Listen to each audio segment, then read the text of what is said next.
ಹೊಸ ವರ್ಷಕ್ಕೋಸ್ಕರ ಒಂದು 4 ಲೈನ್ಗಳನ್ನು ಬರಿಬೇಕು ಅಂತ ಏನಾದರೂ ಪರವಾಗಿಲ್ಲ ಪ್ಲೀಸ್ ನಮಗೋಸ್ಕರ. ಈಗ ನಿಮ್ಮ ಹ್ಯಾಂಡ್ ರೈಟಿಂಗ್ ನೋಡಿ, ತ್ರಿವಿಕ್ರಮ್ ಅವರ ಹ್ಯಾಂಡ್ ರೈಟಿಂಗ್ ಕೂಡ ನಾವು ನೋಡ್ತೀವಿ. ಜೊತೆಗೆ ಹೊಸ ವರ್ಷಕ್ಕೆ ಅವರು ಹೊಸದಾಗಿರುವಂಥ ಒಂದು 4 ಪದಗಳನ್ನು ಕೂಡ ಬರೀತಾರೆ. ನಾನೇ ಹೇಳ್ಬೇಕು, ಅವ್ರು ಬರೀತಾರೋ ಇಲ್ವಾ ಗೊತ್ತಿಲ್ಲ. Please request, it's a humble request. ನೀವು ಇಲ್ಲೇ ಬರೋದು ಇಲ್ಲೇ ತೋರಿಸ್ತೀರಾ ಇವಾಗ? ಹೌದು, ಏನು ಇಲ್ಲ ಟೈಮ್ ತಗೊಳ್ಳಿ, ನೀವೇನು ಪರವಾಗಿಲ್ಲ.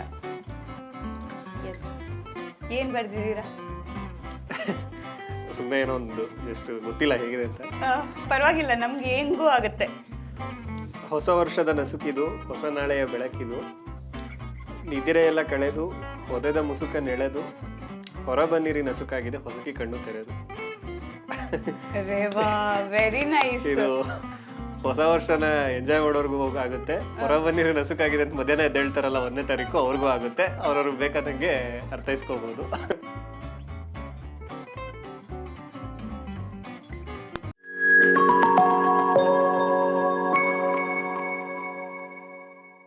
ಈ ಮಾಯೆ ಎಂಟರ್ಟೈನ್ಮೆಂಟ್ ಚಾನೆಲ್ಗೆ ಸ್ವಾಗತ. ನಾನು ಸಮೀಕ್ಷಾ ಶಿರ್ಲಾಲು. ಇವತ್ತು ನಮ್ಮ ಜೊತೆಗೆ ಅವರು ಸ್ಪೆಷಲ್ ಗೆಸ್ಟ್ ಇದ್ದಾರೆ. ದಿನಾರು ಸ್ಪೆಷಲ್ ಗೆಸ್ಟೇ ಇರೋದು, ಬಟ್ ಇವ್ರು ಯಾಕೆ ಸ್ಪೆಷಲ್ ಅಂದರೆ, ನಾನೊಂದು ಪದ ಹೇಳ್ತೀನಿ, ಅದರಲ್ಲಿ ನಿಮ್ಗೆ ಗೊತ್ತಾಗುತ್ತೆ ಇದನ್ನು ಬರೆದವ್ರು ಯಾರು ಅಂತ ನೀವು ಕಂಡುಹಿಡಿಬೇಕು. ಸೊ, ನುಂಗಿಕೊಂಡರೂ ಮಾಡೋ ಪಾಪನೆಲ್ಲ ಗಂಗೆ, ಬಿಟ್ಟು ಹೋಗುತ್ತಾಳೆ ಪಶ್ಚಾತ್ತಾಪನೆಲ್ಲ ಹಂಗೆ. ಇದೊಂದು ಡೌಟು. ಇನ್ನೊಂದು ಪಶ್ಚಾತ್ತಾಪ ನಂಗೂ ನಿಂಗೆ, ಹಿಂಗೂ ಇದೆ. ಜೊತೆಗೆ ಇನ್ನೊಂದು ಲೈನ್ ಇದೆ, ದರ್ಪದಲ್ಲಿ ಮೆರೆವಾಗ ತೊಟ್ಟ ಹೂವ ಮಾಲೆ, ನಾಳೆಗೆ ಹೂದುರಿ ಕುಣಿಕೆಯಾಯಿತೇನು. ನೋಡಿ, ಇಂಥ ಸಾಲುಗಳನ್ನು ಬರೆದಿದ್ದು ಕಾಂತಾರದ ಹಿಟ್ ಕರುಮದ ಕಲ್ಲು ಈ ಹಾಡಿನ ಪದಗಳನ್ನು ಪೋಣಿಸಿದಂತಹ ಮಾಣಿಕ್ಯ ಅಂತಲೇ ಹೇಳ್ಬೋದು. ಆ ಹಾಡನ್ನು ಬರೆದಿರುವಂತಹ ತ್ರಿವಿಕ್ರಮ್ ಅವರು ಇವತ್ತು ನಮ್ಮ ಜೊತೆಗಿದ್ದಾರೆ. ಅವರನ್ನ ಕಾರ್ಯಕ್ರಮಕ್ಕೆ ಸ್ವಾಗತಿಸೋಣ. ಸೊ ನಮಸ್ತೆ. Thank you. ಹೇಗಿದ್ದೀರಾ? ಚೆನ್ನಾಗಿದ್ದೀನಿ, ನೀವು ಹೇಗಿದ್ದೀರಾ? ನೀವು ಸಿಂಪಲ್ ಆಗಿದ್ದೀರಾ, ಮತ್ತೆ ಪದಗಳೆಲ್ಲ ಹೇಗೆ ಅಷ್ಟು ಏನು ಗಟ್ಟಿಯಾಗಿ ಬರೆದಿದ್ದೀರಾ? ಪದಗಳು ತುಂಬಾ ಸಿಂಪಲ್ ಆಗೇ ಇದೆ, ಅದರದ್ದು ಜನ ಅರ್ಥ ಮಾಡ್ಕೋತಾ ಇರೋದು ತುಂಬಾ ಆಳಕ್ಕೆ ಇಳಿದು ಅರ್ಥ ಮಾಡ್ಕೋತಾ ಇದ್ದಾರೆ. ನಿಜ ಖಂಡಿತ ಸರ್. ನಿಮ್ಮ ಜೊತೆ ಮಾತಾಡೋಕ್ಕಿಂತ ಮುಂಚೆ ಯಾವುದೇ ಒಂದು ಕಾರ್ಯಕ್ರಮ ನಾವು ಗಣಪತಿ ದೇವರ ಸ್ತುತಿಯೊಂದಿಗೆ ಪ್ರಾರಂಭ ಮಾಡ್ತೀವಿ, ಪ್ರಾರ್ಥನೆಯಿಂದ ಪ್ರಾರಂಭ ಮಾಡ್ತೀವಿ. ಬಟ್ ನಾವಿವತ್ತು ಬೆಂಗಳೂರು ಸುಪ್ರಭಾತದಿಂದ ಪ್ರಾರಂಭ ಮಾಡ್ಲಿಕ್ಕಿದ್ದೀವಿ. ಬೆಂಗಳೂರು ಸುಪ್ರಭಾತ ಅದು ಆಚರಣ್ ಕೋಕ್ ಸಿನಿಮಾಗೆ ಬರ್ದಿದ್ದಂತ ಒಂದು ಸಾಂಗು. ಆಕ್ಚುಲಿ ಅರ್ಲಿ ಮಾರ್ನಿಂಗ್ ಹೇಳ್ಬೇಕು, ನಾವು 12 ಗಂಟೆ ಮೇಲೆ ಹೇಳ್ತಾ ಇದೀವಿ. ಪರವಾಗಿಲ್ಲ, ನಮ್ಮ ಜನ ಯಾವ ಟೈಮ್ ನೋಡ್ತಾರೆ ಗೊತ್ತಿರಲ್ಲ. ಸೊ ಅದು ಸುಬ್ಬಲಕ್ಷ್ಮಿ ಅವ್ರ ಸುಪ್ರಭಾತ ಹೇಗೆ ವೆಂಕಟೇಶ್ವರನ ಎದ್ದೇಳ್ಸೋದಕ್ಕೆ ಹಾಡುವಂತ ಒಂದು ಸ್ತುತಿ ಅದು. ಅದೇ ತರ ನಾವು ಅದು ಆ ಸಿನಿಮಾಗೆ ಅದರಲ್ಲಿ ಸೆಟ್ ಆಗೋ ತರ ಬೆಂಗಳೂರನ್ನ ಎದ್ದೇಳ್ಸೋದಕ್ಕೆ ಒಂದು ಸಾಂಗ್ ಬರೆಯೋದು ಅನ್ನೋ ತರ ಪ್ಲಾನ್ ಮಾಡಿ ಬರ್ದಿದ್ದಿತ್ತು ಅದನ್ನ. ಸೊ ಹೀಗೆ ಶುರುವಾಗುತ್ತೆ. ಕೌಸಲ್ಯ ಪ್ರಾವಿಷನ್ ಸ್ಟೋರು ಮುಂದೆ ಕೋಳಿ ಎಂದಿತು, ಮತ್ತೊಂದು ಇರುಳ ಕಳೆದು ಬೆಂಗಳೂರಿಗೆ ಬೆಳಕಾಯಿತು, ಚಿಕ್ಕಪೇಟೆ ದೊಡ್ಡಪೇಟೆ ಮಾರ್ಕೆಟ್ಟು ಜಯನಗರ ಮಲ್ಲೇಶ್ವರ, ಎಲ್ಲೆಲ್ಲೂ ಜನಸಂಚಾರ ಬೆಂಗಳೂರು ಬ್ಯುಸಿ ಆಯಿತು. ಇದು ಈ ತರ ಸುಪ್ರಭಾತ ಚೇಂಜ್ ಮಾಡ್ಬೇಕು ಅಂತ ಹೆಂಗ್ ಅನ್ಸ್ತು ಅಂತ ಆ ಥಾಟೇ ಸ್ವಲ್ಪ ಯುನಿಕ್ ಇದೆ. ಆಚಾರಣ್ ಕೋ ಕತೆ ಬಂದು 1960ನೇ ಇಸ್ವಿ ಕಾಲಘಟ್ಟದಲ್ಲಿ ಬೆಂಗಳೂರಲ್ಲಿ ನಡೆಯುವಂತ ಒಂದು ಕತೆ. ಸೊ ಅದ್ರದ್ದು ನಾವು ಆ ಮನೆ ಅಂದ್ರೆ ದೈನಂದಿನ ಆಗು ಹೋಗುಗಳು ಏನ್ ನಡೀತಾ ಇರ್ತಿತ್ತು ಮನೆಯಲ್ಲಿ, ಬೆಳಗ್ಗೆ ಎದ್ದು ಏನ್ ಚಟುವಟಿಕೆಗಳು ನಡೆಯುತ್ತೆ, ಅಂಡ್ ಬೆಂಗಳೂರ್ನ ಒಂದು ಎಸ್ಟಾಬ್ಲಿಷ್ ಮಾಡೋದೊಂದು ಆಪರ್ಚುನಿಟಿ ಇತ್ತು ಅದರಲ್ಲಿ.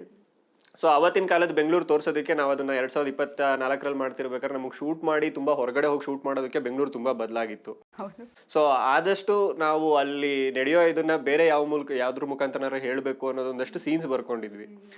ಅದು ಡಿಸ್ಕಸ್ ಮಾಡ್ತಾ ಲೈಕ್ ಬೇರೆ ರೀಡಿಂಗ್ ಗಳೆಲ್ಲ ಮಾಡ್ತಾ ಇದನ್ನೊಂದು ಸಾಂಗ್ ತರ ಹೋದ್ರೆ ಹೇಗಿರುತ್ತೆ. ಅದ್ ಮುಂಚೆ ಏನಿತ್ತು ಅಂದ್ರೆ ರೇಡಿಯೋದಲ್ಲಿ ಸುಪ್ರಭಾತ ಬರ್ತಾ ಇರುತ್ತೆ, ಮನೆಯಲ್ಲಿ ಆಕ್ಟಿವಿಟೀಸ್ ನಡೀತಾ ಇರುತ್ತೆ ಅನ್ನೋ ತರ ಇತ್ತು. ಅದು ಕೌಸಲ್ಯ ಸುಪ್ರಜಾ ರಾಮಪೂರ್ವ ಅದೇ ಸುಪ್ರಭಾತ ಬರುತ್ತೆ, ಇದು ಆಕ್ಟಿವಿಟೀಸ್ ನಡೀತಾ ಇರುತ್ತೆ ಅನ್ನೋ ತರ ಇತ್ತು.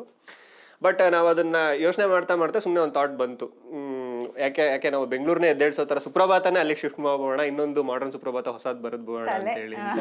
ಸೊ ಆದಷ್ಟು ಅಲ್ಲಿರೋ ಪದಗಳು ಆ ಮೀಟರ್ಗೆನೆ ಅದಕ್ಕೇನು ಚ್ಯುತಿ ಬರದ ಹಾಗೆ ತುಂಬಾ ಸಿಂಪಲ್ ಆಗಿ ತುಂಬಾ ಸ್ವೀಟೆಸ್ಟ್ ವರ್ಡ್ಗಳನ್ನ ಯೂಸ್ ಮಾಡಿ ಬರೆಯೋದು. ಇಂಗ್ಲಿಷ್ ಎಲ್ಲ ಬರ್ದಿದೀವಿ, ಬಟ್ ಅದು ತುಂಬಾ ಸ್ವೀಟ್ ಆಗೇನೆ ಇರುತ್ತೆ. ಅಂದ್ರೆ ಒಂದಷ್ಟು ಮನೆಯಲ್ಲ ನಡೆಯೋ ಆಕ್ಟಿವಿಟೀಸ್ ಇರ್ಬೋದು. ಇನ್ನೊಂದ್ ಕಡೆ ಏನ್ ಮಾಡಿದ್ವಿ, ನ್ಯೂಸ್ ಪೇಪರ್ ಅಲ್ಲಿ ಇರೋ ಹೆಡ್ಲೈನ್ಸ್ ನ ಆ ಸಾಂಗ್ ಒಳಗಡೆ ತರೋದು ಒಂದು ಪ್ರಯತ್ನ. ಅದೆಲ್ಲ ಬಂದು ಅಂದ್ರೆ ಅವತ್ 1960ನೇ ಇಸ್ವಿಲ್ ಸೆಟ್ ಆಗಿದೆ ಅಂತಾನು ಹೇಳ್ಬೇಕಲ್ವಾ ನಾವು, ಅದನ್ನೂ ಅದ್ರಲ್ಲ ಇನ್ಕ್ಲೂಡ್ ಮಾಡ್ಬಿಟ್ವಿ. ಅಂದ್ರೆ ಅದರಲ್ಲಿ ಅಪ್ಪ ಯಾರಿರ್ತಾರೆ, ಅವರು ಅಶೋಕ್ ಅವ್ರ ಮಾಡಿರೋ ಕ್ಯಾರೆಕ್ಟರ್ ಅಪ್ಪ ನ್ಯೂಸ್ ಪೇಪರ್ ಓದ್ತಾ ಇರ್ತಾರೆ. ಸೊ ಅವ್ರು ನ್ಯೂಸ್ ಪೇಪರ್ ಓದ್ತಾ ಇರೋದನ್ನು ನಾವು ಸಾಂಗ್ ಲಿರಿಕ್ಸ್ ತರ ಮಾಡ್ಕೊಂಡ್ವಿ. ನುಡಿದಂತೆ ನಡೆವ ಸರ್ಕಾರ ನಮದು ಎಂದರು ಬೀಡಿ ಜತ್ತಿ, ರಾಜ್ಯ ವಿಂಗಡಣೆ ಗಡಿನಾಡ ಜನರ ತಲೆ ಮೇಲೆ ತೂಗುಗತ್ತಿ, ಚೀನಾದ ಜೊತೆಗೆ ಸಂಬಂಧಗಳನ್ನು ಸುಧಾರಿಸಲು ಹೊಸ ನೀತಿ, ಈ ದೇಶ ಎಂದಾದಿತೋ ಜಾಗತಿಕ ಶಕ್ತಿ. ಅದೆಲ್ಲ ಅವತ್ತಿನ ಟ್ರೆಂಡಿಂಗ್ ವಿಷಯಗಳು. ರಾಜ್ಯ ವಿಂಗಡಣೆ ಇರ್ಬೋದು, ಚೀನಾ ಜೊತೆಗೆ ಒಂದು ರಿಲೇಶನ್ಶಿಪ್, ಅವೆಲ್ಲ 60s ಅಲ್ಲಿ ಲೈಕ್ ಅವೆಲ್ಲ ನಡೀತಾ ಇರ್ತಿತ್ತು. ಸೊ ಅದನ್ನೇ ಒಂದಷ್ಟು ಇಟ್ಕೊಂಡು ನಾವೇ ರೆಡಿ ಮಾಡಿ, ನಾವೇ ನ್ಯೂಸ್ ಹೆಡ್ಲೈನ್ಸು ಬರೆದು ನಾವೇ ಆರ್ಟ್ ವರ್ಕ್ ಮಾಡಿಸಿ ಲಿರಿಕ್ಸ್ ನ ಬರ್ದಿದ್ದಿತ್ತು. ಅದ್ರಲ್ಲಿ ಇನ್ನೊಂದು ದನ ಹಾಲು ಮನೆ ಮನೆಗೆ ತಕೊಂಡೋಗಿ ಕೊಡೋದಲ್ಲ, ಇದು ಎಲ್ಲ ಮನೆ ಮನೆಗೆ ದನನೇ ತಕೊಂಡೋಗೋದು, ಅಲ್ಲೇ ಹಾಲು ಕರೆದು ಕೊಡೋದು. ಹೌದು, ಅಂದ್ರೆ ಅವಾಗ ನಾವು ಅದ್ರದ್ದು ಡೀಟೇಲಿಂಗ್ ಎಲ್ಲ ವರ್ಕ್ ಮಾಡ್ತಾ ಲೈಕ್ 60s ಅಲ್ಲಿ ಏನ್ ನಡೀತಿತ್ತು ಅನ್ನೋದನ್ನ ತೋರಿಸ್ಬೇಕಲ್ವಾ. ಇವತ್ತಿನ ತರ ಹಾಲಿನ ಪ್ಯಾಕೆಟ್ಗಳು ಅದಿರ್ಲಿಲ್ಲ. ಬಟ್ ಜನಕ್ಕೂ ಏನು ಅಂತಂದ್ರೆ ಇವ್ರು ಹಾಲಿಗೆ ನೀರು ಮಿಕ್ಸ್ ಮಾಡ್ಬಿಡ್ತಾರೆ ಅಂತ ಹೇಳಿ ಅಂತ. ಸೊ ಅಥೆಂಟಿಕ್ ಆಗಿ ಹೆಂಗೆ ಹಾಲು ಕರೀದ, ಅದಕ್ಕೆ ಅವ್ರ ಮನೆಗೆ ತಗೊಂಡ್ಬಂದು ಅವ್ರ ಎದುರುಗಡೆನೆ ಹಾಲನ್ನ ಡೈರೆಕ್ಟ್ ಆಗಿ ಹಸುವಿಂದನೇ ಕರೆದು ಕೊಡೋದೊಂದು ಪದ್ಧತಿ ಇತ್ತು. ನೈಸ್ ನೋಡಿ, ಒಳ್ಳೆ ಸುಪ್ರಭಾತದಿಂದ ನಮ್ಮ ಕಾರ್ಯಕ್ರಮ ಸ್ಟಾರ್ಟ್ ಆಯ್ತು. ಬಟ್ ಎಲ್ಲ ಈಗ ವೆಯ್ಟ್ ಮಾಡ್ತಿರೋದು, ಕ್ಯೂರಿಯಸ್ ಆಗಿರುವಂಥದ್ದು ಕರುಮದ ಕಲ್ಲಿನ ಹಾಡಿಗೋಸ್ಕರ. ಯಾಕಂದ್ರೆ ಆ ಹಾಡು ತುಂಬಾ ಜನರಿಗೆ ಕನೆಕ್ಟ್ ಆಗಿದೆ, ಮತ್ತೆ ಹೌದಲ್ವಾ ಅಂತ ಒಂದ್ಸಲ ಯೋಚನೆ ಮಾಡುವಂತ ಒಂದು ಆಲೋಚನೆ ಕೊಟ್ಟಿರುವಂತಹ ಹಾಡು, ಆ ಶಕ್ತಿ ಕೊಟ್ಟಿರುವಂತಹ ಹಾಡು. ಹೆಂಗ್ ಬರಿದ್ರು ಅಂತ ಕೇಳಕ್ಕಾಗ, ಯಾಕಂದ್ರೆ ನೀವು ಹೇಳ್ಬೋದು ನಾನು ಪೆನ್ನಲ್ಲಿ ಬರ್ದೆ ಅಂತ. ಬಟ್ ಆ ಪದಗಳು ಹುಟ್ಟಬೇಕು ಅಂದ್ರೆ ಒಂದು ಅನುಭವ ಇರಬೇಕು, ಇಲ್ಲ ಓದುವಿಕೆ ಇರಬೇಕು. ನಿಮ್ಗೆ ಅನುಭವ ಇತ್ತಾ ಅಥವಾ ಓದುವಿಕೆ ಇತ್ತಾ? ನಾನು ಅದನ್ನೇ ನಂಬೋನು. ಆಕ್ಚುಲಿ ಏನಾದ್ರೂ ಒಂದು ಬರಿತಾ ಇದೀವಿ, ಏನೋ ಒಂದು ಮಾಡ್ತಾ ಇದೀವಿ ಅಂದ್ರೆ ನಮ್ಗೊಂದು ಜೀವನ ಅನುಭವದಿಂದ ಬಂದಿರಬೇಕು. ಇಲ್ಲ ಅದೇ ದೇಶ ಸುತ್ತು ಕೋಶ ಓದು ಅಂತ ಏನಕ್ಕೆ ಹೇಳ್ತಾರೆ ಅಂದ್ರೆ ಎರಡೇ ದಾರಿಗಳಿರೋದು ನಮ್ಗೆ ಅನುಭವನ ಪಡ್ಕೊಳ್ಳೋದಕ್ಕೆ ಅಂತ. ಇವತ್ತಿನ ಅನುಭವಗಳಿಗೆ ನಮ್ಗೆ ತುಂಬಾ ಚಾನಲ್ಸ್ ಇಲ್ಲ, ಬಟ್ ಓದೋದಕ್ಕೆ ಅಂದ್ರೆ ನಮ್ಗೆ 100 ವರ್ಷದ ಹಿಂದಿಂದ ಬರ್ದಿರೋದನ್ನು ನಾವು ಇವತ್ತು ಓದೋಷ್ಟು ನಮ್ಗೆ ಇವಾಗೆಲ್ಲ ಅವೈಲೇಬಲ್ ಇದೆ. ಸೊ ಆದಷ್ಟು ನನ್ನ ಅನುಭವಗಳೆಲ್ಲ ನನ್ಗೆ ಜಾಸ್ತಿ ಓದಿಂದನೇ ಬಂದಿದೆ ಅಂತಾನೆ ಹೇಳ್ಬೋದು. ಅಂಡ್ ಜಾಸ್ತಿ ಓದಷ್ಟು ಆಲೋಚನೆಗಳು ಬೇರೆ ಬೇರೆ ತರ ಬರ್ತಾ ಹೋಗುತ್ತೆ. ಸೊ ಹೊಸದೇನೋ ತರಬೇಕು ಅನ್ನೋದೊಂದು ತುಡಿತಾ ಇರುತ್ತಲ್ಲ, ಅದು ಆ ಸಾಂಗ್ ಅಲ್ಲಿ ಆತರ ಬರೆಯೋದಕ್ಕೆ ಒಂದು ಇದು ಸಿಕ್ತು, ಬೂಸ್ಟ್ ಸಿಕ್ತು ನಿಮಗೆ. ಬಟ್ ಈಗ ನೀವು ಬರೆದಿರುವಂಥ ಹಾಡುಗಳ ಲೈನೇ ಬೇರೆ ಇತ್ತು. ನೀವು ಸಾಫ್ಟ್ ಹಾಡುಗಳನ್ನ, ಲವ್ ಹಾಡುಗಳನ್ನ ಈ ಥರ ಜಾಸ್ತಿ ಬರಿತಾ ಇದ್ರಿ. ಇಂಥ ಹಾಡುಗಳ ಮಧ್ಯೆ ಸಡನ್ ನಿಮ್ಗೆ ಅವಕಾಶ ಸಿಕ್ಕಿದ್ದು ಹೇಗೆ ಅಂತ, ಈ ಅವಕಾಶ ಸಿಕ್ತಲ್ಲ ಕರುಮದ ಕಲ್ಲನ ಹಾಡನ್ನ ನೀವು ಬರೀರಿ ಅಂತ. ಯಾಕಂದ್ರೆ ನಿಮ್ಮ ಆ ಟ್ಯಾಲೆಂಟನ್ನು ಅವ್ರು ನೋಡೇ ಇರಲಿಲ್ಲ. ಈಗ ರಿಷಬ್ ಸರ್ ಆಗಿರ್ಬೋದು, ಆ ಟೀಮ್ ಆಗಿರ್ಬೋದು, ಇಷ್ಟು ಸ್ಟ್ರಾಂಗ್ ಹಾಡುಗಳನ್ನ ಕೂಡ ಬರೀತಾರೆ ಅನ್ನೋದು ಗೊತ್ತೇ ಇರಲಿಲ್ಲ. ನೀವು ಹೇಳ್ತಾ ನನ್ಗೆ ಅದೇ ಅದು ಹೆಂಗ್ ಶುರು ಆಯ್ತು ಅಂತ, ಹೆಂಗಾಯ್ತು ಅನ್ನೋದೊಂದು ಫ್ಲಾಶ್ ಬ್ಯಾಕ್ ಎಲ್ಲ ಕಣ್ಮುಂದೆ ಹೋಗ್ತಾ ಇತ್ತು. ಆಕ್ಚುಲಿ ಅಂದ್ರೆ ಹೌದು ನಿಜ, ಇವನ್ ನನ್ಗೂ ಅದೇ ಡೌಟ್ ಇತ್ತು, ನಾನು ಬರೀಬೋದಾ ಈ ತರದ್ದು ಅಂತ. ಯಾಕೆಂದ್ರೆ ನಾನು ರಿಷಬ್ ಸರ್ ಜೊತೆ ಸರ್ಕಾರಿಯಿಂದನೂ ವರ್ಕ್ ಮಾಡ್ತಾ ಇದ್ದೀನಿ. ಅಂಡ್ ಅವ್ರ ಪ್ರತಿ ಸಿನಿಮಾದಲ್ಲೂ ಒಂದಾದ್ರೂ ಹಾಡು ಬರ್ದಿರ್ತೀನಿ. ಏನ್ ನಡೀತಾ ಇತ್ತು ಅದೇ ಸರ್ಕಾರಿನಲ್ಲಿ ಅರರೆ ಒಳನೋಗೋ ಇರ್ಬೋದು, ದಡ್ಡ ಸಾಂಗ್ ಇರ್ಬೋದು, ಅದೆಲ್ಲ ನೀವು ಹೇಳ್ದಂಗೆ ಬೇರೆ ಬೇರೆ ತರದ ಫ್ಲೇವರ್ಗಳು. ನಾಟ್ ಲೈಕ್ ಒಂದು ಚಿಕ್ಕ ಫನ್ನು, ಒಂದು ಚಿಕ್ಕ ಹುಡುಗಾಟಿಕೆ ಈ ತರದ್ ಇದ್ದಿದ್ದ ಸಾಂಗ್ಗಳು. ಇವನ್ ಹರಿಕತೆ ಎಲ್ಲ ಗಿರಿಕತೆ ಜೂನಿಯರ್ ಮೊನಾಲಿಸಾ ಬರ್ದಿದೆ, ಅದ್ರಲ್ಲೂ ಒಂದು ಫನ್ ಎಲಿಮೆಂಟ್ ಅಷ್ಟೇನೆ ಇಟ್ ಮಾಡ್ಕೊಂಡು ಹೋಗ್ತಾ ಇದ್ದಿದ್ದು. ಅಂಡ್ ರೈಟರ್ ಆಗುವ ನಾನು ಜಾಸ್ತಿ ಫನ್ ಆ ತರದನ್ನೇ ಯೋಚನೆ ಮಾಡೋ ಟೀಮ್ ಜೊತೆ ಇದ್ದಿದ್ರಿಂದ ಜಾಸ್ತಿ ಅದನ್ನೇ ಮಾಡ್ತಾ ಇದ್ವಿ. ಇವನ್ ಕಾಂತಾರದಲ್ಲೂ ಏನಾಯ್ತು, ಲವ್ ಸಾಂಗ್ಗಳಿತ್ತು ಮುಂಚೆ 2. ಲೈಕ್ ಒಂದು ಸಿಂಗಾರ ಸಿರಿಯ ಇತ್ತು, ಇನ್ನೊಂದು ಲವ್ ಸಾಂಗ್ ಮಾಡ್ಬೇಕಿತ್ತು, ಅದನ್ನ ಬರಿತಾ ಇದ್ದೆ ನಾನು. ಕಾರಣಾಂತರಗಳಿಂದ ಅದನ್ನ ಶೂಟ್ ಮಾಡೋದಕ್ಕೆ ಆಗ್ಲಿಲ್ಲ. ಬರ್ದಿದ್ರೆ ಯಾವ್ದಾದ್ರು ಲೈನ್ ಸಾಂಗ್ ಅದ್ರಲ್ಲಿ ಬರ್ದಿದ್ದೆ. 2 ಲೈನ್ ನೆನಪಿದ್ಯಾ ನಮಗೋಸ್ಕರ? ಈ ಹಾಡು ಹುಟ್ಟಬೇಕಿತ್ತು ಬಟ್ ಹುಟ್ಟಿಲ್ಲ. ಇಲ್ಲ, ಅದು ನಾನು ಮತ್ತೆಲ್ಲರೂ ಬರಿತೀನಿ, ಅದಿಲ್ಲ ಹೇಳಲ್ಲ. ಬಟ್ 2 ಪದ, ಫಸ್ಟ್ ಇದು ಯಾವ ಪದ ಇತ್ತು? ಯಾಕಂದ್ರೆ ನಮ್ ಫ್ಯೂಚರ್ ಆ ಹಾಡು ಬಂದಾಗ ಇದನ್ನ ಮಿಕ್ಸ್ ಮಾಡಿ ನಾವು ಲಿಂಕ್ ಮಾಡ್ಬೋದು. ಇಲ್ಲ, ಆ ಸೀಕ್ರೆಟ್ಸ್ ಎಲ್ಲ ಹೇಳಕ್ಕಾಗಲ್ಲ. ಬಟ್ ಅದೇ ಇನ್ನೊಂದ್ ಸಾಂಗ್ ಮಾಡ್ಬೇಕು ಅಂತಂತೂ ಇತ್ತು. ಅದನ್ನ ಬರೆಯೋದು ಅಂತ ಆಗಿತ್ತು. ನಾವು ವರ್ಕ್ ಮಾಡ್ತಾ ಇದ್ವಿ, ನಾನು ಅಜನೀಶ್ ಸರ್ ಎಲ್ಲ ವರ್ಕ್ ಮಾಡ್ತಾ ಇದ್ವಿ. ಅಟ್ ದ ಸೇಮ್ ಟೈಮ್ ಕರ್ಮ ಸಾಂಗುವೆ ರೆಡಿ ಆಗ್ತಾ ಇತ್ತು ಒಂದ್ ಕಡೆ. ಅದು ಕರ್ಮ ಸಾಂಗ್ ಅನ್ನೋ ತರ ಹೆಸರು ಇತ್ತು ಅಂತ ಅನ್ಕೊಳ್ಳೋಣ ಆ ಟೈಮ್ಗೆ ಮೋಸ್ಟ್ಲಿ.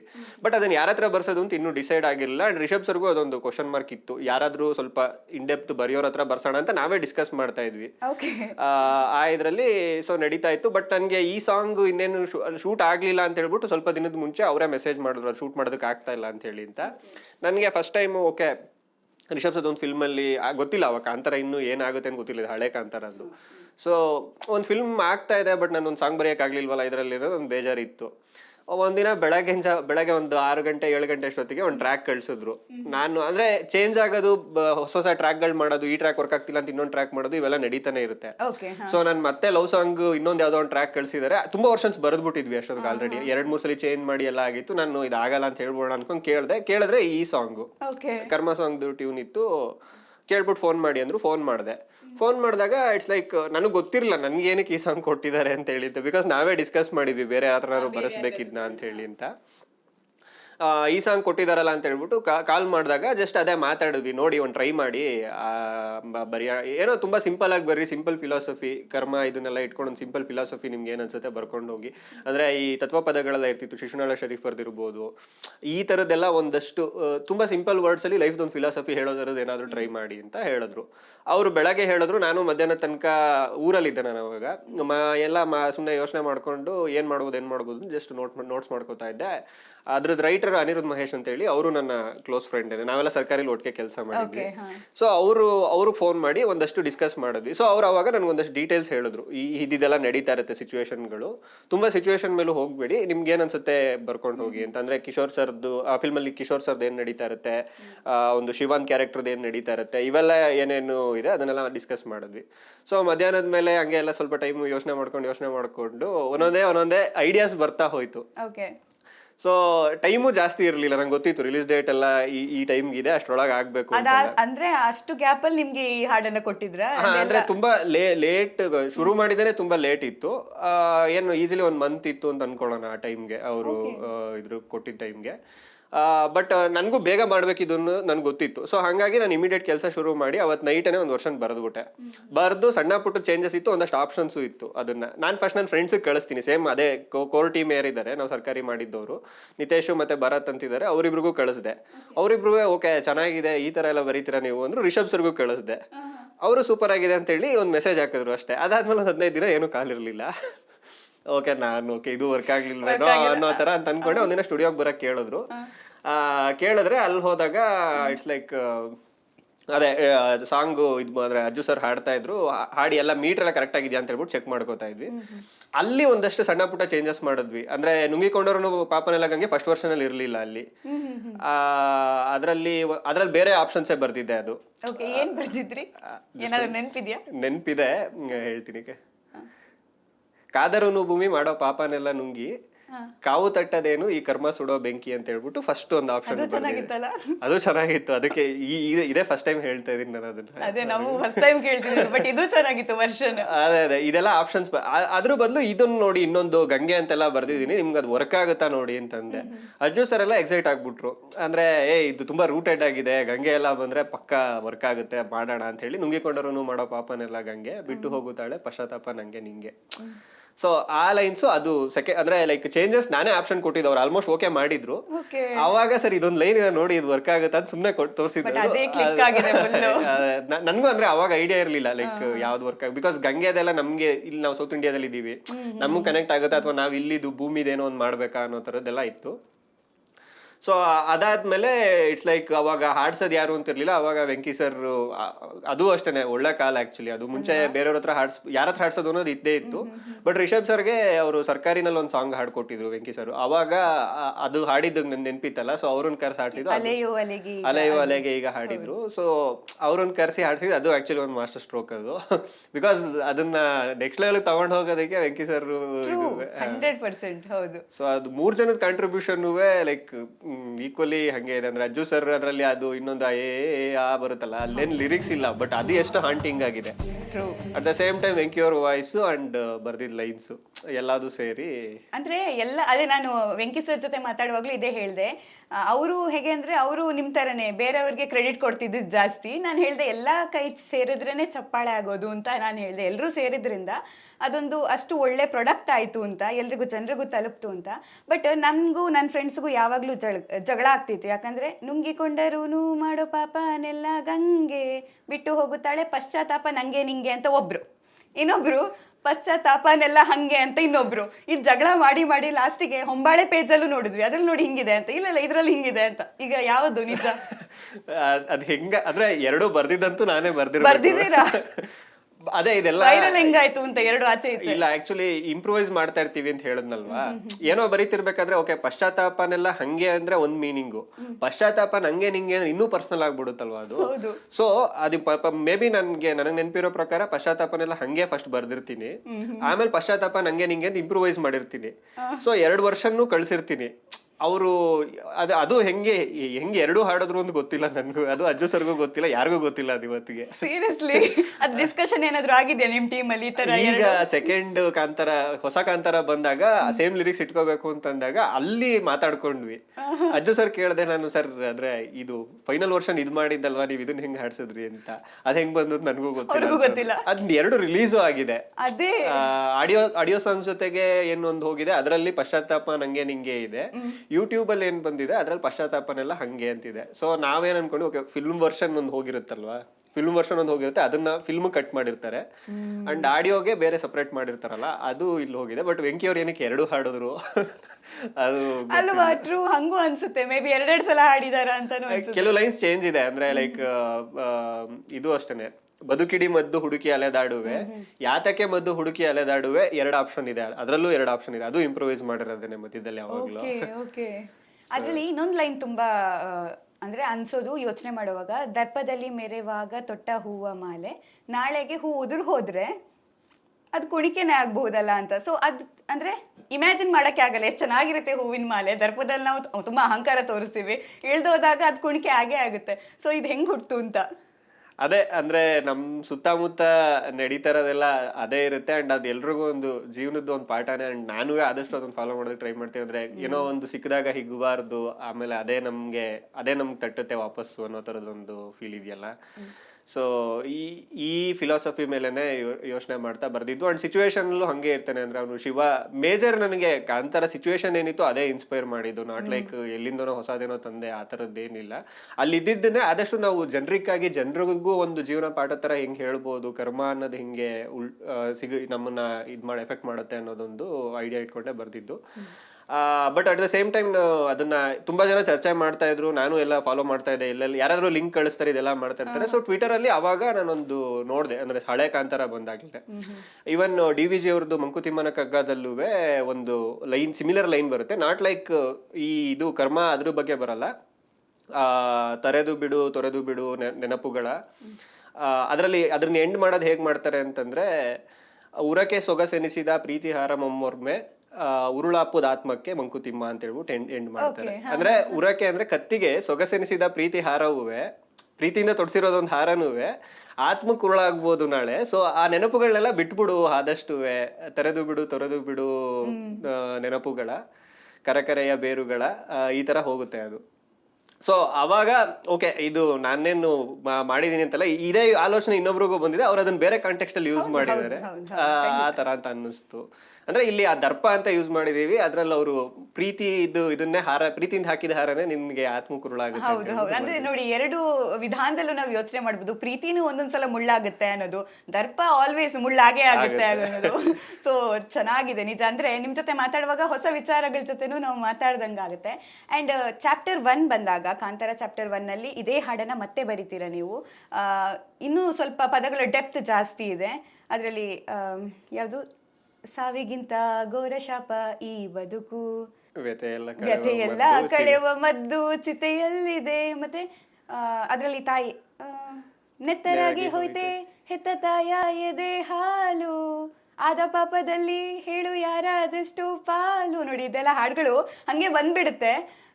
ಪ್ರಾಕ್ಟೀಸ್ ಮಾಡ್ಬೇಕು ಅಂತಾನೆ ಇಲ್ಲ, ಅಷ್ಟೆಲ್ಲ ಕೇಳಿಸುತ್ತೆ. ಕಾಂತಾರ 1 ವಿಷಯದಲ್ಲೂ ಅದೇ ಆಯ್ತು. ಅಂದ್ರೆ ನನಗೆ ಫುಲ್ ಕತೆ ಗೊತ್ತಿತ್ತು. ಅಂದ್ರೆ ಸೇಮ್ ಟೀಮ್ ಆಗಿರೋದ್ರಿಂದ ನಾವು ಬೇರೆ ರೈಟಿಂಗ್ಗೂ ಲೈಕ್ ಫೀಡ್ಬ್ಯಾಕ್ಗೆ, ಅದಕ್ಕೆ ಸ್ಕ್ರಿಪ್ಟ್ ಡಾಕ್ಟರಿಂಗ್ ಇದೆಲ್ಲ ಮಾಡ್ತಾ ಇದ್ದಾಗ ಇಟ್ಸ್ ಲೈಕ್ ನನ್ಗೆ ಪೂರ್ತಿ ಕತೆ ಎನಿವೇ ಗೊತ್ತಿತ್ತು, ಏನೇನು ನಡೆಯುತ್ತೆ ಅದೆಲ್ಲ ಐಡಿಯಾ ಕಂಪ್ಲೀಟ್ ಇತ್ತು. ಸೊ ಶುರು ಮಾಡೋದಕ್ಕೆ ಇಟ್ಸ್ ಲೈಕ್ ಯಾವ ಸಾಂಗ್ ಬರೆಯೋದು ಅನ್ನೋದು, ಅಂದ್ರೆ ಸಾಂಗ್ದು ಅಂತಾನೆ ಒಂದು ಡಿಸ್ಕಷನ್ಗೆ ಅಂತ ಹೋದೆ ಕುಂತಾಪುರಕ್ಕೆ. ಓಕೆ. ನಾನ್ ಬರೀ ಲೈಕ್ ಗೊತ್ತಿಲ್ಲ ಇನ್ನು ಎಷ್ಟು ಸಾಂಗ್ ಮಾಡ್ತಾರೆ, ಏನು ಐಡಿಯಾ ಇರಲಿಲ್ಲ. ಲಾಸ್ಟ್ ಅಕ್ಟೋಬರ್ ಅಲ್ಲಿ ಸೊ ಅವಾಗ ಡಿಸ್ಕಸ್ ಮಾಡಿದ್ವಿ, ಎಷ್ಟು ಸಾಂಗ್ ಇದೆ, ಏನೇನ್ ಮಾಡ್ತಾ ಇದೆ, ಏನೇನ್ ಮಾಡ್ಬೋದು ಅಂತೆಲ್ಲ ಒಂದಷ್ಟು ಮಾತಾಡಿದ್ವಿ. ಆವಾಗ ಅದು ರೆಬಲ್ ಸಾಂಗ್ ಅಂತ ಇನ್ನೊಂದು ಇದೆಯಲ್ವಾ, ಅದನ್ನ ಬರೆಯೋದಕ್ಕೆ ಬರೆಯೋದಕ್ಕೆ ಅಂತ ಹೇಳ್ಬಿಟ್ಟು ಹೇಳಿದ್ರು ನನಗೆ. ಅದನ್ನ ಬರೀತಾ ಇರ್ತೀನಿ. ಪ್ಯಾರಲಲ್ಲಿ ಕರ್ಮ ಸಾಂಗ್ ಏನ್ ಮಾಡ್ಬೇಕು ಅಂತ ಇನ್ನೂ ಅವಾಗ ಡಿಸೈಡ್ ಆಗಿರ್ಲಿಲ್ಲ. ಅವ್ರಿಗೇನಿತ್ತು ಅಂದ್ರೆ ಕರ್ಮ ಸಾಂಗ್ನೇ ಇಟ್ಕೊಳ್ಳೋಣ ಅನ್ನೋ, ಹಳೆ ಕರ್ಮ ಸಾಂಗ್ನೇ ಒಂದು ಹಳೆ ಕಾಂತಾರದಿಂದ ಹೊಸ ಕಾಂತಾರಕ್ಕೆ ಒಂದು ಕನೆಕ್ಟಿವಿಟಿ, ಅಂಡ್ ಸೇಮ್ ಅದರಲ್ಲೂ ಒಂದು ಕಲ್ಲಿಂದನೇ ಅದು ಇದಾಗುತ್ತೆ. ಇಲ್ಲೂ ಒಂದು ಆ ಕಾರಣಿಕದ ಕಲ್ಲೇನಿರುತ್ತೆ ಅದ್ರ ಥ್ರೂನೇ ಸ್ಟೋರಿ ಹೋಗೋದ್ರಿಂದ ಅವ್ರಿಗೆ ಅದನ್ನ ಒಂದು ರೀಕಾಲ್ ಫ್ಯಾಕ್ಟ್ರಿ ಇರುತ್ತೆ ಅಂಡ್ ಮ್ಯಾಚು ಆಗ್ತಾ ಇದೆ. ಸೊ ಅದನ್ನೇ ಇಟ್ಕೊಳ್ಳೋಣ ಅನ್ನೋ ತರ ಇತ್ತು. ನನ್ಗೇನಂದ್ರೆ ಇನ್ನೊಂದು ಹೊಸದ್ ಬರೀತೀನಿ ಅಂತ ನೀವೇ ಹೇಳಿದ್ರಾ? ಟ್ರೈ ಮಾಡೋಣ ಅಂತ. ಅವರು ಇಲ್ಲ ಅದು ಸೂಪರ್ ಆಗಿದೆ, ನಮ್ಗೆ ಇವಾಗ ಏನೇ ಬರೆದ್ರು ಏನೇ ಮಾಡಿದ್ರು ಆ ತರದ್ದು ಚೇಂಜ್ ಮಾಡೋದಕ್ಕಾಗಲ್ಲ ಅನ್ನೋ ತರದ್ದು ರಿಷಬ್ ಸರ್ಗಿತ್ತು. ಬಟ್ ಫಾರ್ಚುನೇಟ್ಲಿ ಏನಾಯ್ತು, ಅವರು ಶೂಟ್ ಎಲ್ಲ ಮಾಡಿದ್ಮೇಲೆ ಮತ್ತೆ ಮೇನಲ್ಲಿ ಇನ್ನೊಂದ್ಸಲಿ ಕರೆದ್ರು, ಬನ್ನಿ ಒಂದ್ಸರಿ ವಿಜುವಲ್ಸ್ ನೋಡ್ಬಿಡಿ, ಬರೀತೀನಿ ಅಂತ ಹೇಳಿದ್ರಲ್ಲ, ಏನಾದ್ರು ಟ್ರೈ ಮಾಡ್ಬೋದಾ ನೋಡಿ ಇವಾಗ ಅಂತ. ಸೊ ಅಲ್ಲಿ ಹೋಗಿ ನೋಡಿದ್ರೆ ಕಂಟೆಂಟ್ ಸ್ವಲ್ಪ ಜಾಸ್ತಿ ಇತ್ತು ಆಕ್ಚುಲಿ.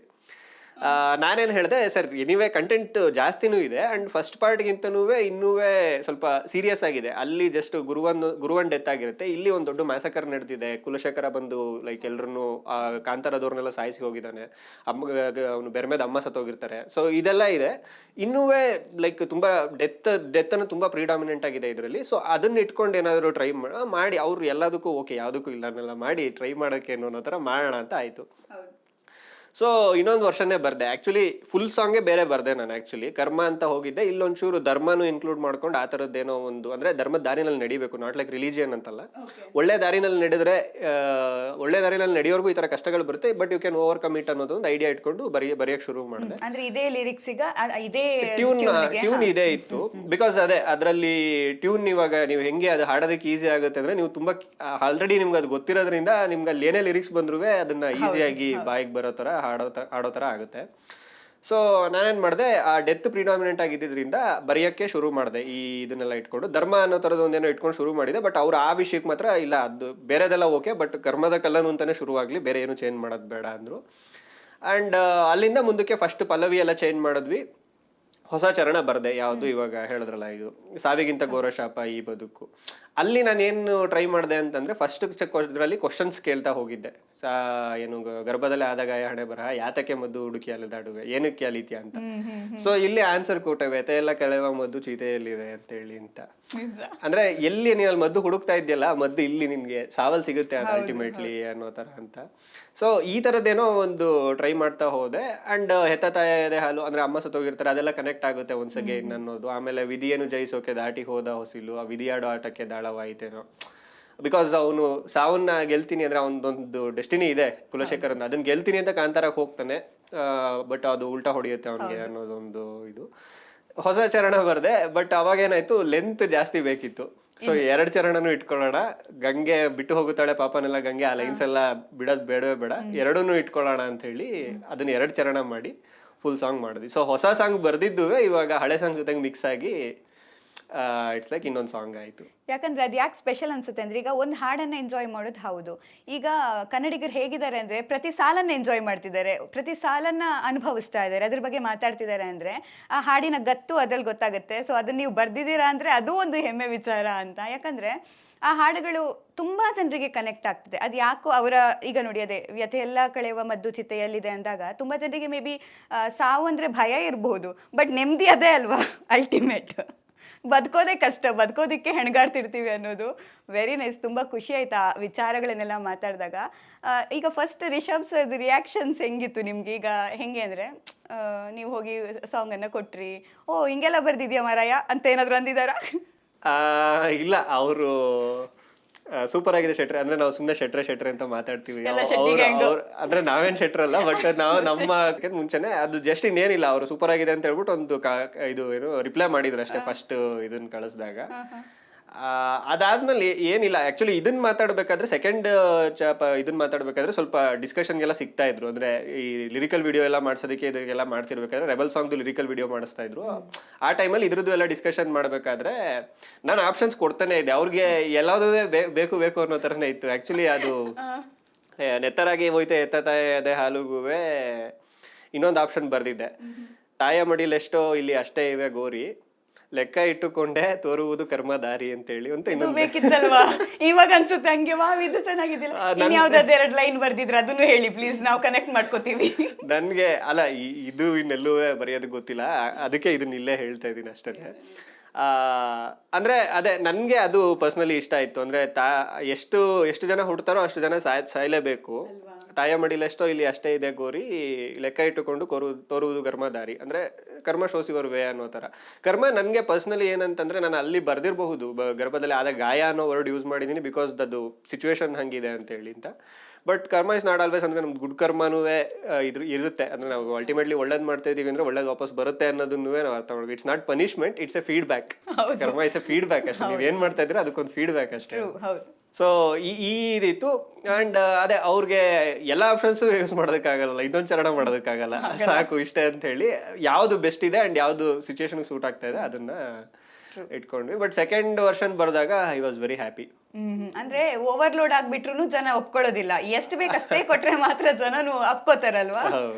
ಎಷ್ಟು ಅದು ಇದ್ರಲ್ಲಿ ಆಯ್ತು, ಯಾಕಂದ್ರೆ ಅಷ್ಟು ಜನರಿಗೆ ಇಷ್ಟ ಆಗೋದಿಕ್ಕೆ ಅದು ಕಾರಣ. ಖಂಡಿತ ಇಂತಹ ಹಾಡು ಬರ್ದಿರುವಂತಹ ಕವಿ ಎಲ್ಲಿ ಅವರು, ಯಾವ ಊರವರು? ನಂದು ಊರು ಬಂದು ತುಮಕೂರು ಡಿಸ್ಟಿಕ್ ಚಿಕ್ಕನಾಯಕನಹಳ್ಳಿ ಅಂತ. ಅಪ್ಪ ಅಮ್ಮ ಎಲ್ಲ ಅಲ್ಲೇ ಚಿಕ್ಕನಾಯಕನಹಳ್ಳಿ ಇರೋದು. ನಾನು ಓದಿದ್ದೆಲ್ಲ ತುಮಕೂರು ಜವಾಹರ್ ನವೋದಯ ವಿದ್ಯಾಲಯ ಏನಿದೆ ಅಲ್ಲಿ ಓದಿದ್ದು. ಏನ್ ಓದಿದ್ದೀರಾ ನೀವು? ನಾನು ಓದಿದ್ದು ಅಂದ್ರೆ ನೆಕ್ಸ್ಟ್ ಅದಾದ್ಮೇಲೆ ಡಿಗ್ರಿ ಮೈಸೂರು ಮಹಾರಾಜಾಸ್ ಅಲ್ಲಿ ಕಂಟಿನ್ಯೂ ಮಾಡಿದೆ. ಓದಿದ್ದು ಜರ್ನಲಿಸಂ ಸ್ಟೂಡೆಂಟಾ? ಓ, ಮತ್ತೆ ನೀವು ರಿಪೋರ್ಟರ್ ಆಗೋ ಬದಲು ರೈಟರ್ ಆಗ್ಬಿಟ್ರಿ, ಯಾಕೆ? ಅದ್ ಹೇಳ್ತಾರಲ್ಲ, ಅದೊಂದು ಮೇಮ್ ಬರುತ್ತಲ್ಲ, ಟೈಮ್ ಟ್ರಾವೆಲರ್ ಒಂದು ಚೇರ್ ಮೂವ್ ಮಾಡಿದ್ರೆ ಎಲ್ಲ ಚೇಂಜ್ ಆಗುತ್ತೆ ಅಂತ. ಸ್ವಲ್ಪ ಮಿಸ್ ಆಗಿದ್ರೆ ನಾನು ಅಲ್ಲಿರ್ತಿದ್ದೆ. ಕರೆಕ್ಟ್, ಮೇ ಬಿ ನಾನು ಅಲ್ಲಿ ಇರ್ತಿರ್ಲಿಲ್ಲ, ಇಲ್ಲ, ನನ್ಗೆ ಪ್ರಿಂಟ್ ಮೀಡಿಯಾಗ ಹೋಗ್ಬೇಕಂತ ಹೇಳ್ಬಿಟ್ಟು ತುಂಬಾ ಇಷ್ಟ ಇತ್ತು. ಇದರಿಂದಾನೇ ನಾನು ಇವನ್ PUC ಸೈನ್ಸ್ ಮಾಡಿದ್ರು ಜರ್ನಲಿಸಮೇ ಬೇಕು ಅಂತ ಮನೇಲಿ ಹಠ ಮಾಡಿ ಆ ಲೆವೆಲ್ಗೆ ಹುಚ್ಚಿತ್ತು ರೈಟಿಂಗ್ ಮಾಡ್ಬೇಕು ಅಂತ ಹೇಳಿ ಅಂತ. ಅಟ್ ದ ಸೇಮ್ ಟೈಮ್ ಇನ್ನು ನಾನು ಕಾಲೇಜ್ ಫೈನಲ್ ಇಯರ್ ಇರ್ಬೇಕಾದ್ರೆ ಅಲ್ಲೇ EMRC ಅಂತಿದೆ ಮೈಸೂರಲ್ಲಿ, ಸೊ ಅಲ್ಲಿ ಓದ್ತಾ ಇದ್ದೆ. ಕಾಲೇಜ್ ಫೈನಲ್ ಇರ್ಬೇಕಾದ್ರೆ ಕಿರಿಕ್ ಪಾರ್ಟಿ ರೈಟಿಂಗ್ ಆಡಿಷನ್ಸ್ ಮಾಡಿದ್ರು. ಬರೆಯೋದಲ್ವಾ, ಅವಾಗ ಏನ್ ಸಿಗುತ್ತೆ ಎಲ್ಲದಕ್ಕೂ ಬರಿತಾ ಇದ್ದೆ. ಮುಂಚೆನೂ ಬರೆಯೋ ಅಭ್ಯಾಸ ಎಲ್ಲ ಜಾಸ್ತಿ ಇತ್ತ, ಬರವಣಿಗೆ ಅದೆಲ್ಲ ಇಷ್ಟ ಇತ್ತು? ಅಂದ್ರೆ ನನ್ಗೆ ಆಲ್ಮೋಸ್ಟ್ ಈ PUC ಎಂಡ್ಗೆ ಸ್ವಲ್ಪ ಬರೆಯೋದು ಓದೋದೆಲ್ಲ ಜಾಸ್ತಿ ಶುರು ಮಾಡಿದೆ. ಸೊ ಅಲ್ಲಿಂದ ನನ್ಗೆ ಅದ್ರದ್ದು ಒಂದು ರೈಟಿಂಗ್ ಅಲ್ಲಿ ಇಷ್ಟೆಲ್ಲ ಹೇಳ್ಬೋದಲ್ಲ, ಆರ್ಟಿಕ್ಯುಲೇಟ್ ಮಾಡಿ ನಾವು ಅದನ್ನ ಓದ್ಬೇಕಾದ್ರೆ ಫೀಲ್ ಆಗುತ್ತಲ್ಲ, ಇಷ್ಟು ನೀಟಾಗಿ ಹೇಳಿದಾರಲ್ಲ, ಎಷ್ಟರಾಗಿ ಅರ್ಥ ಆಗ್ತಾ ಇದೆಯಲ್ಲ ಇವೆಲ್ಲ, ಅದನ್ನ ನಾವು ಮಾಡ್ಬೋದಲ್ಲ ಅಂತ ಹಂಗೆ ಶುರು ಆಗಿತ್ತು ಅದು ಬೇಸಿಕಲಿ. ಸೊ ಜರ್ನಲಿಸಮ್ ಮಾಡಿದ್ರೆ ಮೇ ಬಿ ಲೈಕ್ ಅದನ್ನ ನಾನು ಇನ್ನೂ ಪ್ರಾಪರ್ ಆಗಿ ಯೂಸ್ ಮಾಡ್ಬೋದು, ನನ್ನಲ್ಲಿರೋ ಐಡಿಯಾಸ್ನ ಇನ್ನೂ ಪ್ರಾಪರ್ ಆಗಿ ಹೊರಗಡೆ ತರಬಹುದು ಅನ್ನೋ ತರ ನಾನು ಅದನ್ನ ಶುರು ಮಾಡಿದೆ. ಅಟ್ ದ ಸೇಮ್ ಟೈಮ್ ಅಷ್ಟೊತ್ತಿಗೆ ಇವ್ರದ್ದು ಅದೇ ಹೇಳದ್ನಲ್ಲ, ಕಿರಿಕ್ ಪಾರ್ಟಿ 2016 ಅಲ್ಲಿ ಆಡಿಷನ್ಸ್ ಮಾಡಿರೋ ರೈಟರ್ಸ್ಗೆ ಅಂತ ಹೇಳಿ. ಸೊ ಅವಾಗ ಕನೆಕ್ಟ್ ಆಯ್ತು ಇವ್ರ ರಿಷಬ್ ಸರ್ ಟೀಮ್ ಜೊತೆಗೆ. ಬಟ್ ನಾನು ಇನ್ನೂ ಕಾಲೇಜ್ ಓದ್ತಾ ಇದ್ರಿಂದ ಕಿರಿಕ್ ಪಾರ್ಟಿ ಕೆಲಸ ಮಾಡಕ್ಕಾಗ್ಲಿಲ್ಲ. ನೆಕ್ಸ್ಟ್ ಸರ್ಕಾರಿಯಿಂದ ಅವ್ರ ಜೊತೆಗೆ ಕಂಟಿನ್ಯೂ ಮಾಡಿದೆ. ನೀವು ಬರ್ದಿರುವ ಯಾವ್ದಾದ್ರು ಪ್ರಥಮ ಬರವಣಿಗೆ ಯಾವ್ದಾದ್ರು ನೆನಪಿದೆಯಾ? ಫಸ್ಟ್ ಏನೋ ಇದು ಕವನ ಬರ್ದಿದ್ದೆ ಅಥವಾ ಏನೋ ಬರವಣಿಗೆ ಬರ್ದಿದ್ದೆ ಅಂತ, ಅಥವಾ ಯಾವ್ದಾದ್ರು ನೆನಪಿರೋದು ಆವಾಗ ಬರ್ದಿರೋದು, ಇವಾಗಿದ್ದಲ್ಲ? ಅದೇ ಅದು ಮೊದಲು ಬರ್ದಿದ್ದೇನು ಅಷ್ಟು ಈಸಿಯಾಗಿ ಮರ್ತೋಗಲ್ಲ, ಬಟ್ ಹೆಂಗಿದೆ ಅಂತ ಗೊತ್ತಿಲ್ಲ. ಎಲ್ಲರೂ ಶುರು ಮಾಡೋ ಹಂಗೆ ನಾನು ಮೇ ಬಿ ಅವಾಗ ಪ್ರೇಮ ಕವಿತೆಗಳಿಂದ ಶುರು ಮಾಡಿರಬಹುದು. ನಂಗೊಂದು ಡೌಟ್ ಇದೆ, ಅದಕ್ಕೆ ಎಲ್ಲರೂ ಪ್ರೇಮ ಕವಿತೆಯಿಂದನೇ ಪ್ರಾರಂಭ ಮಾಡ್ತಾರೆ? ಅದು ಗೊತ್ತಿಲ್ಲ, ತುಂಬಾ ಈಸಿ ಅಂಡ್ ಅದೊಂದು ಆ ಏಜ್ ಅಲ್ಲಿ ಈಸಿಯಾಗಿ ಬರುವಂತ ಅಂದ್ರೆ ಜೀವನ ಅನುಭವಗಳು ಅಂತ ಅನ್ಕೊಂಡ್ವಲ್ಲ, ಅದು ಜೀವನ ಅನುಭವ ಯಾರಿಗಾದ್ರು ಕೊಡೋದಕ್ಕೆ ಬರ್ದಿದ್ರ ನೀವು? ಇಲ್ಲ, ಅಂದ್ರೆ ಎಲ್ರಿಗೂ ಅಂದ್ರೆ ಕಾಲೇಜ್ ಓದ್ತಾ ಇರ್ತೀವಿ, ಇನ್ನು ಅವಾಗ ಎಲ್ಲ ಒಂದಷ್ಟು ಕನಸುಗಳು ಬರ್ತಾ ಇರುತ್ತೆ. ಸೊ ಅಂತ ಟೈಮ್ ಅಲ್ಲಿ ಎಲ್ರೂ ಮೇ ಬಿ ನನಗೂ ಅದು ಕ್ವಶನ್ ಮಾರ್ಕ್, ಏನಕ್ಕೆ ಎಲ್ಲರೂ ಪ್ರೇಮ ಕವಿತೆಗಳೇ ಫಸ್ಟ್ ಬರೀತಾರೆ ಅಂತ. ಆ ಏಜ್ ಅಲ್ಲಿ ಬರೆಯೋದ್ರಿಂದ ಮೇ ಬಿ ಹಂಗಿರ್ಬೋದು. ನಾನು ಇವಾಗ ಶುರು ಮಾಡಿದ್ರೆ ಬೇರೆ ತರ ಬರೀತಾ ಇದ್ದ ಏನೋ ಗೊತ್ತಿಲ್ಲ ಮೊದಲನೇದು. ಸೊ ಏನೋ ಬರ್ದಿದ್ದೆ ಹಿಂಗೆ ಹುಚ್ಚುಚ್ಚಾಗಿ ಅವಾಗ. ಆಧುನಿಕ ಪ್ರೇಮದ ಪರಿಯೇನಗೆ ಕಗ್ಗಂಟು, ಕಣ್ಣೊಡೆವ ಕಲೆಯಲ್ಲಿ ನಾನಿನ್ನು ಹೆಬ್ಬೆಟ್ಟು, ಈ ತರದ್ದೇನೋ. ಅದು ತುಂಬಾ ಲೈಕ್ ಈಸಿ, ನೆನಪಿಲ್ಲ ಆಕ್ಚುಲಿ, ಅಷ್ಟೇ ಆ ತರದ್ದೇನೋ ಬರ್ದಿದ್ದೆ. ಅವಾಗ್ಲೇ ಚೆನ್ನಾಗಿ ಮ್ಯಾಚಿಂಗ್ ಎಲ್ಲ ಮಾಡ್ತಿದ್ವಿ, ಪ್ರಾಸ ಎಲ್ಲ ಅಲ್ವಾ? ಅಂದ್ರೆ ನೀವು ಬರೆಯಕ್ ಶುರು ಮಾಡಿದಾಗ ಇನಿಷಿಯಲಿ ಬರೋದೇನೆ ಒಂದು ಅಲಂಕಾರಗಳಲ್ಲಿ ಈಸಿಯಾಗಿ ಬರುವಂತ ಒಂದು ಅಲಂಕಾರ ಆದ್ರೇನೆ ಪ್ರಾಸ. ಸೊ ಅದು ಯಾರೇ ಮಾಡಿದ್ರು ಆದ್ರೆ ಕವಿ ಆಗ್ಬೇಕು ಅಂತಂದ್ರೆ ಒಂದು ಪ್ರಾಸಗಳು ಸೆಟ್ ಮಾಡ್ಬಿಟ್ರೆ ಕವಿ ಆಗ್ಬೋದು ಅನ್ನೋದುವೇ ಒಂದು ಈಸಿ ವೇ ಇನ್ನದು. ಬಟ್ ಬರಿತಾ ಹೊಸ ಹೊಸ ಟ್ರಿಕ್ ಗಳನ್ನ ಕಲಿತಾ ಹೋಗ್ಬೇಕಾಗುತ್ತೆ. ಅದೇ ಯೋಚನೆ ಮಾಡೋದೇ ಅದೇ, ಈಗ 2 ಬಂದ್ರೆ ನೆಕ್ಸ್ಟ್ 2 ಬರ್ಬೇಕು, ಅದಕ್ಕೆ ಏನ್ ಮಾಡ್ಬೇಕು ಅಂತಾನೆ ಕನೆಕ್ಟ್ ಮಾಡ್ತಾ ಹೋಗ್ತೀವಲ್ಲ. ಹೌದು, ಶುರುನಲ್ಲಿ ಹಾಗೆ ಇರುತ್ತೆ. ಬರ್ತಾ ಆಮೇಲೆ ಬದಲಾವಣೆಗಳಾಗ್ತಾ ಇರುತ್ತೆ. ಈಗ ಆ ಬದಲಾವಣೆ ಆಗ್ಬೇಕು ಅಂತ ಹೇಳಿದ್ರೆ ಓದುವಿಕೆ ಬಿಟ್ಟು ಬೇರೆ ಆದ್ರೆ ಸಿನಿಮಾ ಸಾಹಿತ್ಯಕ್ಕೆ ನೀವು ಆದಷ್ಟು ಹಾಡುಗಳಲ್ಲಿ ಹೇಗೆ ಬರೀತಾರೆ ಅಂಡ್ ಬೇರೆ ಕವಿಯಾಗಿ ಬರೆಯೋದಕ್ಕೆ ಅಂದ್ರೆ ಕವಿತೆಗಳನ್ನು ಬರೆಯೋದಕ್ಕೂ ಸಿನಿಮಾ ಸಾಹಿತ್ಯಕ್ಕೂ ತುಂಬಾ ಒಂದು ತಿನ್ ಲೈನ್ ಇದೆ ಆಕ್ಚುಲಿ. ತುಂಬಾ ಡಿಫ್ರೆನ್ಸ್ ಇದೆ ಅಂತಾನೂ ಅಲ್ಲ, ತಿನ್ ಲೈನ್ ಅಷ್ಟೇ ಅದು. ನೀವು ಅಲ್ಲೊಂದು ನೀವು ಗ್ರಾಫ್ ಹಿಡಿದು ಬಿಟ್ರೆ, ಇದನ್ನ ಬರೆಯೋದೊಂದು ಟ್ರಿಕ್ ಹಿಡಿದು ಬಿಟ್ರೆ ಸಿನಿಮಾ ಸಾಹಿತ್ಯನ ಈಸಿಯಾಗಿ ಇಲ್ಲಿಂದ ಇಲ್ಲಿಗೆ ಶಿಫ್ಟ್ ಆಗ್ಬಹುದು ಯಾರು ಬೇಕಾದ್ರೂ. ಸೊ ಅದು ಈಸಿ ಆಗುತ್ತೆ ಬರವಣಿಗೆಗೆ ಅನ್ನೋದು. ಜಾಸ್ತಿ ಹಾಡುಗಳನ್ನ ಕೇಳ್ತೀರಾ ನೀವು? ಅದೇ ನನ್ಗೆ ಸಿನಿಮಾ ಸಾಹಿತ್ಯ ಆಗ್ತೀನಿ ಅಂತ ದೇವರಾಣೆ ಗೊತ್ತಿರಲಿಲ್ಲ. ಈಗ ಶುರು ಮಾಡದ್ಮೇಲೆ ಸಿನಿಮಾಗಳನ್ನ ಜಾಸ್ತಿ ನೋಡೋದು, ಸಿನಿಮಾ ಸಾಹಿತ್ಯ ಕೇಳೋದು ಈ ತರದ್ದಾಗಿದೆ. ನನಗೆ ಬರೀಬೇಕು ಅಂತಂತೂ ಮುಂಚೆಯಿಂದನೂ ಹುಚ್ಚಿತ್ತು. ಸೊ ಈಗಲೂ ಬೇರೆದ್ ಬರೆಯೋದುವೆ ತುಂಬಾ ಇಂಟ್ರೆಸ್ಟ್ ಅನ್ಸುತ್ತೆ. ಸಿನಿಮಾ ಜೊತೆಗೆ ನನ್ಗೆ ಇಷ್ಟ ಆಗಿದ್ದೇನೋ ಒಂದಷ್ಟು ಬರೆಯೋದುವೆ ಜಾಸ್ತಿ ಖುಷಿ. ಬೇರೆ ಏನ್ ಇಷ್ಟ ಆಗುತ್ತೆ ನಿಮ್ಗೆ ಬರವಣಿಗೆಯಲ್ಲಿ? ಕವಿತೆಗಳು ಬರಿತೀನಿ ಈಗ್ಲೂ. ಅದನ್ನೇನು ಅಂದ್ರೆ ಮುಂಚೆ ತರ ಹೊರಗೆ ಹೇಳ್ಬೇಕು ಅನ್ನೋದೊಂದು ಅವಸರ ಇಲ್ಲ ಇವಾಗ. ನನ್ ಖುಷಿಗೆ ಒಂದಷ್ಟು ಬರ್ದಿಟ್ಕೊಳ್ಳೋದಕ್ಕೆ ಖಂಡಿತ ಟ್ರೈ ಮಾಡ್ತಾನೆ ಇರ್ತೀನಿ ಅದನ್ನ ರೆಗ್ಯುಲರ್ ಆಗಿ. ಅದನ್ನ ಬಿಟ್ರೆ ದೊಡ್ಡ ಮಟ್ಟದಲ್ಲೂ ಏನಾದ್ರು ಕಾದಂಬರಿಗಳು ಅಂದ್ರೆ ಸ್ವಲ್ಪ ಕತೆಗಳು ಬರೀತಾ ಇದೆ, ಬಟ್ ಅದೊಂದು ಪಾಯಿಂಟ್ ಅಲ್ಲಿ ಇರೋ ಕತೆಗಳನ್ನ ಇವಾಗ ಸಿನಿಮಾ ಮಾಡೋದು ಅಂತಾನೆ ತಲೆಗೆ ಬರುತ್ತೆ. ಅದನ್ನ ಮೀರಿ ಕಾದಂಬರಿಗಳು ಈ ತರದ್ ಏನಾದ್ರು ಮುಂದಿನ ದಿನಗಳು ಬರೀಬೇಕು ಅನ್ನೋದು ಒಂದು ಆಸೆ ಇದೆ. ಎಸ್, ಬರೀರಿ. ಬಟ್ ಈಗ ಬರಹಗಾರರನ್ನ ನೋಡಿದಾಗ ಅವ್ರಿಗೊಂದು ಈ ತರನೇ ಒಂದು ಲೋಕ ಇರಬೇಕು, ಅವ್ರದ್ದೇ ಒಂದು ಲೋಕದಲ್ಲಿ ಇರ್ತಾರೆ, ಯಾವ್ದು ತುಂಬಾ ಪೀಸ್ಫುಲ್ ಜಾಗದಲ್ಲಿ ಬರೀತಾರೆ, ಮತ್ತೆ ಅವ್ರದ್ದು ಪ್ಲೇಸ್ ಸ್ವಲ್ಪ ಕತ್ಲು, ಒಂದು ಲೈಟಿಂಗ್ಸು ಆ ಥರದ್ದೆಲ್ಲ ಫೀಲ್ ಇರಬೇಕು. ಹಂಗಿರುತ್ತಾ ಅಥವಾ ಎಲ್ಲಿ ಕುತ್ಕೊಂಡಾದ್ರೂ ಬರೆದು ಬಿಡ್ತೀರಾ? It differ from person to person. ಅದು ನಾವು ಹೇಳೋದಕ್ಕಾಗಲ್ಲ. ಅವ್ರವ್ರ ಹೆಂಗ್ ಬೆಳೆದ್ ಬಂದಿರ್ತಾರೆ ಅದು ಕೆಲವು ಸಲ ಇನ್ವಾಲ್ವ್ ಆಗುತ್ತೆ. ಅಂದ್ರೆ ನೀವು ಒಂದು ಜನ ಇರೋ ಜಾಗದಲ್ಲಿದ್ರು ನೀವು ಒಂದು ಪಾಯಿಂಟ್ ಅಲ್ಲಿ ಟಕ್ ಅಂತ ಒಂದು ಚಿಟಿಕೆ ಹೊಡೆಯೋ ಅಷ್ಟರಲ್ಲಿ ನೀವು ನಿಮ್ ಝೋನ್ಗೆ ಹೋಗ್ಬಿಡ್ಬೋದು ಅಂತಂದ್ರೆ ನೀವು ಎಲ್ಲಿದ್ರು ಬರೀತೀರಾ. ಅದರ್ವೈಸ್ ನಿಮ್ಗೆ ಆ ತರದಕ್ ಕಷ್ಟ ಅಂತಂದ್ರೆ ನಿಮ್ಗೆ ಈ ಟೈಮಲ್ಲೇ ಬರೆದ್ರೆ ಮಾತ್ರ ಆಗುತ್ತೆ, ಇಲ್ಲ ರಾತ್ರಿ ಮಾತ್ರ ಬರೆಯೋರು ಕೆಲವರು ಇರ್ತಾರೆ, ಇಲ್ಲ ಬೆಳಗ್ಗೆ ಬೇಗ ಎದ್ದು ಬರೆಯೋರು ಇರ್ತಾರೆ. ಅದು ಸಿಚುವೇಶನ್ಗೆ ತಕ್ಕಂಗೆ ನಾವು ನಮ್ದೊಂದು ದಾರಿನ ಕಂಡ್ಕೋಬೇಕು, ಯಾವ್ದು ನಮ್ಗೆ ವರ್ಕ್ ಆಗುತ್ತೆ ಅಂತ. ಅದು ಹಿಂಗೆ ಇರುತ್ತೆ ಅಂತ ಹೇಳೋದಕ್ಕಾಗಲ್ಲ. ಒಬ್ಬೊಬ್ರು ನೀವು ಎಷ್ಟು 1000 ಜನ ಎಷ್ಟು ಲಕ್ಷ ಜನ ಲೇಖಕರಿದ್ದಾರೆ ಅಂದ್ರೆ ಕನ್ನಡ ಮಾತ್ರ ಅಲ್ಲ, ಎಷ್ಟು ಕಡೆ ಇದ್ದಾರೆ, ಒಬ್ಬೊಬ್ರದ್ದು ಒಂದೊಂದು ಪ್ರೋಸೆಸ್ ಇರುತ್ತೆ. ನಾವೇ ಟ್ರೈ ಔಟ್ ಮಾಡ್ತಾ ಇರಬೇಕು ಯಾವ್ದು ನಮ್ಗೆ ಬೆಟರ್ ವರ್ಕ್ ಆಗುತ್ತೆ ಅಂತ ಹೇಳಿ ಅಂತ. ಸೊ ನನ್ಗೆ ಹೇಳೋದಾದ್ರೆ ಪರ್ಸನಲಿ ನನ್ಗೆ ಆದಷ್ಟು ಒಬ್ಬನೇ ಇದ್ದಾಗಲೇ ಬರೆಯೋದೇನೆ ಇದು ಬರುತ್ತೆ. ಬಿಕಾಸ್ ನಾನು I can talk with myself ಆ ಪಾಯಿಂಟ್ ಅಲ್ಲಿ. ನನ್ನ ಥಾಟ್ಸ್ ಜೊತೆಗೆ ನಾನು ಕಮ್ಯುನಿಕೇಟ್ ಮಾಡ್ಬೋದು.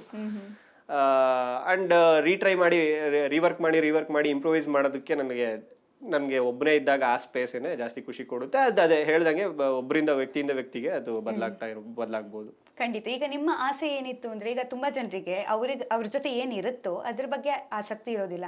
ನಾನು ಹೀಗಾಗ್ಬೇಕಿತ್ತು, ಬೇರೆ ಬಗ್ಗೆ ಆಸಕ್ತಿ ಜಾಸ್ತಿ. ಈಗ ನಿಮ್ಗೂ ಕೂಡ ಮೀಡಿಯಾ ಬರ್ಬೇಕು ಅಂತ ಇತ್ತು, ಈಗ ಬರವಣಿಗೆಯಲ್ಲಿ ಕಂಟಿನ್ಯೂ ಆಗ್ಬೇಕು ಅಂತಿದ್ದೀರಾ ಅಥವಾ ಮೀಡಿಯಾ ಬರೋ ಪ್ಲಾನ್ಸ್ ಏನಾದ್ರು ಇದೆಯಾ? ಮೀಡಿಯಾಗೆ ಈಗ ಅದೇ ನಾನು ಅನ್ಕೊಂಡಿದ್ದ ಟೈಮ್ಗಿಂತನೂ ಇವತ್ತಿಗೂ ಮೀಡಿಯಾ ತುಂಬಾ ಬದಲಾಗಿದೆ.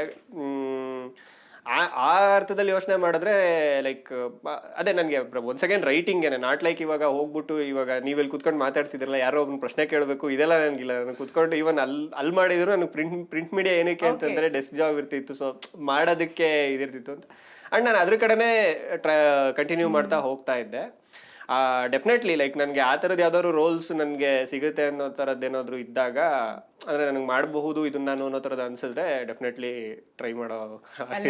ಅಲ್ಲಿಗೂ ಮೆಲ್ಲ ಕಾಲಿಡೋಣ ಅಂತ ನಮ್ ಜಾಬ್ಗೂ ಸ್ವಲ್ಪ ಎಫೆಕ್ಟ್. ಅಂದ್ರೆ ಹೊಸದೇನಾದ್ರು ಮಾಡೋದು ನನಗೆ ಯಾವಾಗ್ಲೂ ಖುಷಿ ಇದೆ. ಅಂದ್ರೆ ಮಾಡ್ತಿರೋದು ಒನ್ಸ್ ಅಗೇನ್ ನಮ್ಗೆ ಒಂದು ಪಾಯಿಂಟ್ ಅಲ್ಲಿ ಬೋರ್ ಆಗುತ್ತೆ. ಅಂಡ್ ಹೊಸದೇನೋ ಒಂದು ಟ್ರೈ ಮಾಡ್ತಿದ್ದಾಗ್ಲೇನೆ ಯಾವ್ಯಾವ್ದು ಏನೇನ್ ಮಾಡ್ಬೋದು ಅನ್ನೋದು ನಮ್ಮನ್ನ ನಾವು ತಿಳ್ಕೊಳ್ಳೋದಕ್ಕೆ ಇನ್ನೂ ಹೆಲ್ಪ್ ಆಗುತ್ತೆ.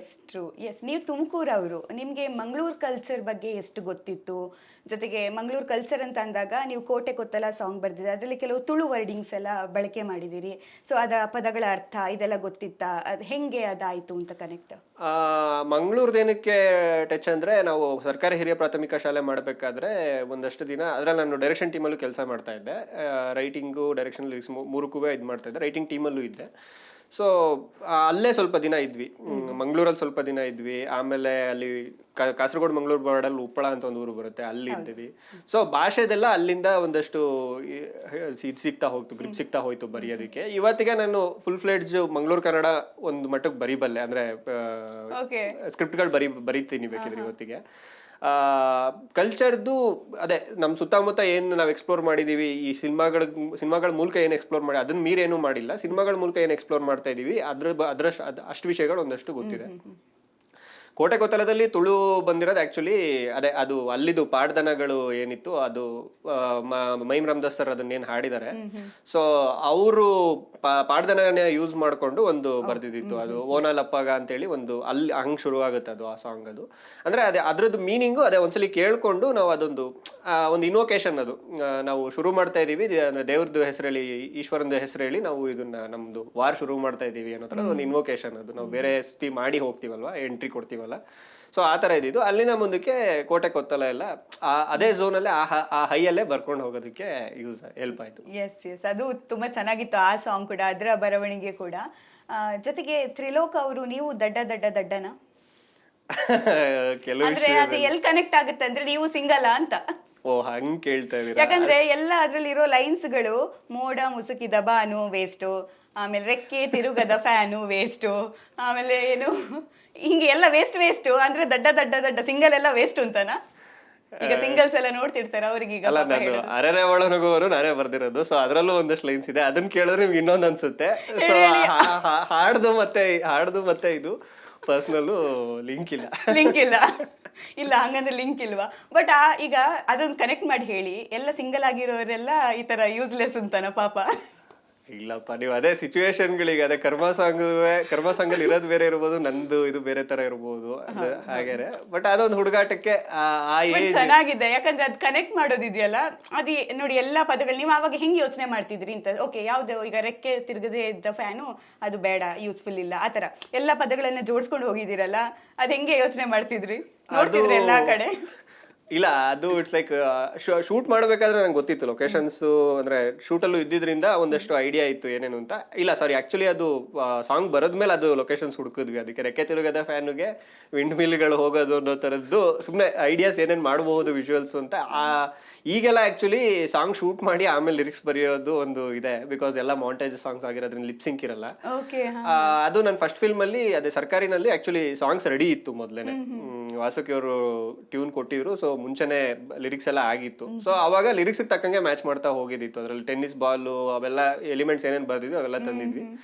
ಬಟ್ ಅದು ಫಸ್ಟ್ ಬರ್ದಿದ್ ಸಾಂಗ್ ಆಕ್ಚುಲಿ, ದಡ್ಡ ಅಂದ್ರೆ ನಂದು film industry career first song. ಅದ್ ಹೆಂಗಾಯ್ತು ಅಂತಂದ್ರೆ, ಅದೇ ನಂದು ಕವಿತೆಗಳು ಬರೀತಿದ್ ಆಕ್ಚುಲಿ ಇಲ್ಲಿ ಹೆಲ್ಪ್ ಆಯ್ತು. ಅದು ಆ ಪ್ರಾಸದ್ದು ಕೆಟ್ಟ ಕವಿತೆಗಳು ಬರೀತಿದ್ದಿತ್ತಲ್ಲ, ಪ್ರಾಸ ಕೂಡ್ಸ್ಕೊಂಡು ಅದ್ರಲ್ಲೂ ಒಂದು ಬರ್ದಿದ್ದೆ ಮುಂಚೆ. ಅಂದ್ರೆ ಹಿಂಗೆ ಬುಕ್ದು ಲಾಸ್ಟ್ ಪೇಜಲ್ಲಿ ಬರೆಯುವಂತ ಕವಿತೆಗಳು ಸುಮ್ಮನೆ ಇವೆಲ್ಲ. ನೀನಿಲ್ಲದ ನಾನು, ಮೋಡ ಮುಸುಕಿದ ಬಾನು, ರೆಕ್ಕೆ ತಿರುಗದ ಫ್ಯಾನು, ಕುಡಿದೆಸೆದ ಕೋಲಾ ಕ್ಯಾನು, ಈ ತರ ಎಲ್ಲ ಬರ್ಕೊಂಡಿದ್ದೆ ಎಲ್ಲೋ ಒಂದು. ಅದು ಒಂದು ಪ್ಯಾಥೋ ಇದ್ರಲ್ಲಿ ಅವನಿಗೊಂದು ನಮಗ್ ಮಜಾ ಅನ್ನಿಸ್ಬೇಕು, ಬಟ್ ಅಲ್ಲಿ ಸಿಚುವೇಶನ್ ಪ್ಯಾಥೋ ಇರಬೇಕು ಅನ್ನೋದಿದ್ದಾಗ ಮೋಡ ಮುಸುಕಿದ ಬಾನು ಅಂತೇಳಿ ಆ ಲೈನ್ಸ್ ಹಂಗೆ ಕೂತ್ಬಿಡ್ತು ಅಲ್ಲಿ. ಅಂದ್ರೆ ನಾನು ಎಲ್ಲೋ ಬರ್ದಿದ್ದು ಸುಮ್ನೆ ಅದೆರಡು ಲೈನು, ಬೇರೆ ಯಾವ್ದೋ ಪಾರ್ಟ್ ಆಫ್ ಬೇರೆ ಯಾವ್ದೋ ಕವಿತೆ ಬರ್ದಿದ್ದು ಇಲ್ಲಿಗೆ ಸಿಂಕ್ ಆಯ್ತು. ಆದ್ರೆ ಅದು ಒಂದು ದಾರಿ ಮಾಡ್ಕೊಡ್ತು ನನಗೆ ಎಂಟ್ರಿ ಮಾಡೋದಕ್ಕೆ.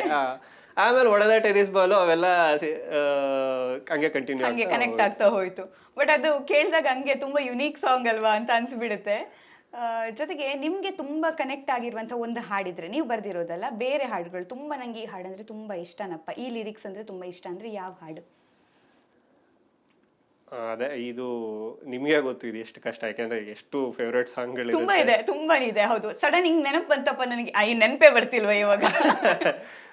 ಹೌದು, ತುಂಬಾ ಹಾಡುಗಳು ಫೇವ್ರೇಟ್ ಲಿಸ್ಟ್ ಅಲ್ಲಿ ಇರುತ್ತೆ. ಅದು ಯಾವ್ದು ಫೇವ್ರೇಟ್ ಅಂತ ಹೇಳಕ್ಕಾಗಲ್ಲ, ಬಟ್ ಇವಾಗ ಸಡನ್ ಒಂದು ನೆನಪು ಬರ್ತಿದೆ, ಓ ಈ ಲೈನ್ ಇಷ್ಟು ಚೆನ್ನಾಗಿದೆಯಲ್ಲ ಅಂತ ಯಾವ್ದಾದ್ರು ನೆನಪು ಆಗೋದಾದ್ರೆ. ಮತದಾನ ಫಿಲ್ಮ್ ಅಲ್ಲಿ ಇದು ತುಂಬಾ ಏನ್ ಪಾಪ್ಯುಲರ್ ಸಾಂಗ್ ಅಲ್ಲ ಇದು.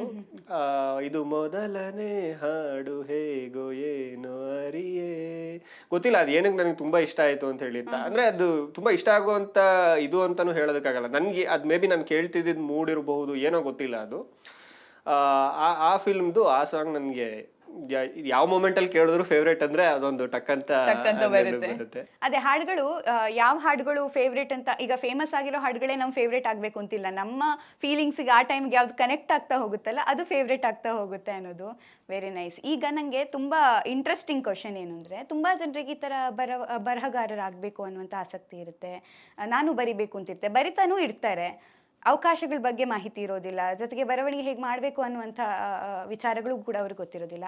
ಈಗ ನೀವು ಒಬ್ಬ ಬರಹಗಾರರಾಗಿ ಅಂಥವ್ರನ್ನ ಕನೆಕ್ಟ್ ಮಾಡೋದಾದ್ರೆ?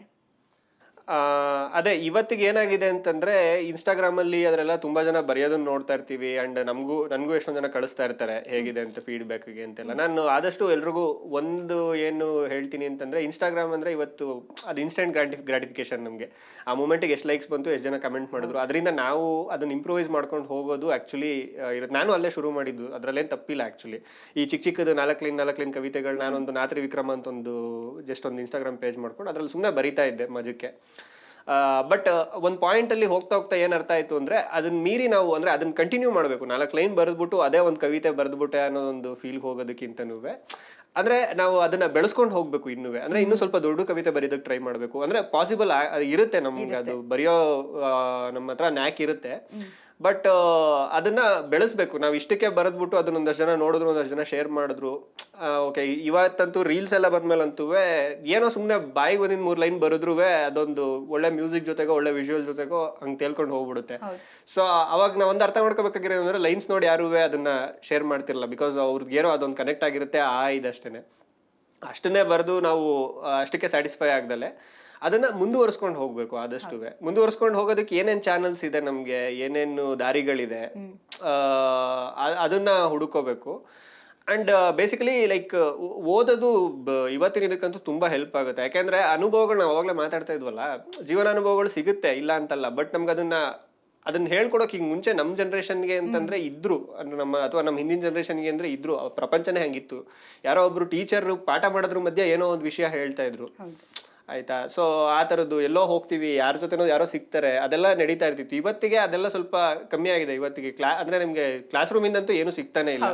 ಅಲ್ಲಿ ಟೆಕ್ಸ್ಟ್ ಅಲ್ಲಿ ಏನಿದೆ ಅಷ್ಟು ಮಾತ್ರ ಸಿಗ್ತಾ ಇದೆ. ಕನ್ನಡ, ಹೌದು, ಕನ್ನಡ ಅಂದ್ರೆ ಅದೇ ಅನುಭವಗಳನ್ನೋದು ಕಮ್ಮಿ ಆಗ್ಬಿಟ್ಟಿದೆ ಹೊರಗಡೆ. ಅಂಡ್ ಎಲ್ಲರೂ ಸೇಮ್ ಟೈಪ್, ನನ್ಗನ್ಸದ ಅದನ್ನ ಎಲ್ಲರಿಗೂ ಒಂದೇ ತರ ಅನುಭವಗಳಾಗ್ತಾ ಇದೆಯಾ ಅಂತ ಹೇಳಿ ಅಂತ. ತುಂಬಾ ವೆರೈಟಿ ಆಫ್ ಎಕ್ಸ್ಪೀರಿಯನ್ಸಸ್ ನಾವು ಮಾಡ್ಕೊಳ್ಳೋದಕ್ಕೆ ಹೋಗ್ತಾ ಇಲ್ಲ. ಯಾರೋ ಏನೋ ಮಾಡ್ತಾರೆ ಅಂತ ನಾವು ಹೋಗ್ತಿದೀವಿ. ಸೊ ಅಂದ್ರೆ ನಿಮ್ಗೆ ಜೀವನ ಅನುಭವಗಳ ಸಿಗ್ತಿಲ್ಲ ಅಂತಂದಾಗ ಸಾಧ್ಯವಾದಷ್ಟು ನಿಮಗೆ ಬರೆಯೋ ಇಂಟ್ರೆಸ್ಟ್ ಇದೆ ಅಂದ್ರೆ ಆದಷ್ಟು ಓದೋದೇನೆ ತುಂಬಾ ಹೆಲ್ಪ್ ಆಗುತ್ತೆ. ಸೊ ಇದು ಅಂದ್ರೆ ಮತ್ತೆ ಯಾರೋ ಪರ್ಟಿಕ್ಯುಲರ್ ಆಗಿ ಒಬ್ರನ್ನ ಓದ್ತೀವಿ, ಇಲ್ಲ ಇವ್ರು ನನಗೆ ಇಷ್ಟ ಇಲ್ಲ ಅಂತ ನಾವು ಮೊದಲೇ ಡಿಸೈಡ್ ಮಾಡ್ಕೊಳ್ಳೋದ್ರ ಬದಲು ಸಾಧ್ಯವಾದಷ್ಟು ಎಲ್ಲಾರನ್ನೂ ಓದೋದಕ್ಕೆ ಟ್ರೈ ಮಾಡ್ಬೇಕು. ಅದು ತುಂಬಾ ಚಿಕ್ಕ ಆರ್ಟಿಕಲ್ ಇರ್ಬೋದು ಅಥವಾ ಒಂದು ದೊಡ್ಡ ಕಾದಂಬರಿ ಇರಬಹುದು. ಯಾವ್ದನ್ನು ಬಿಡದಲೆ ಸಾಧ್ಯ ನಮ್ಗಿರೋ ಟೈಮಲ್ಲಿ ಆದಷ್ಟು ಅದನ್ನ ಓದ್ತಾ ಇದ್ದಷ್ಟು ನಮ್ದು ಬರವಣಿಗೆನೂ ಪ್ಯಾರಲಲ್ಲಿ ಇಂಪ್ರೂವ್ ಆಗ್ತಾ ಹೋಗುತ್ತೆ. ಹೊಸ ವಿಚಾರಗಳು ತಿಳ್ಕೊಂಡ್ರೆ ಹೊಸ ವಿಚಾರಗಳು ಬರೆಯೋದಕ್ಕಾಗೋದು. ಹಳೇದನ್ನೇ ಅಂದ್ರೆ ನಾವೇನ್ ಓದ್ತೀವೋ ಅದನ್ನೇ ಬರಿತೀವಿ ಆಕ್ಚುಲಿ.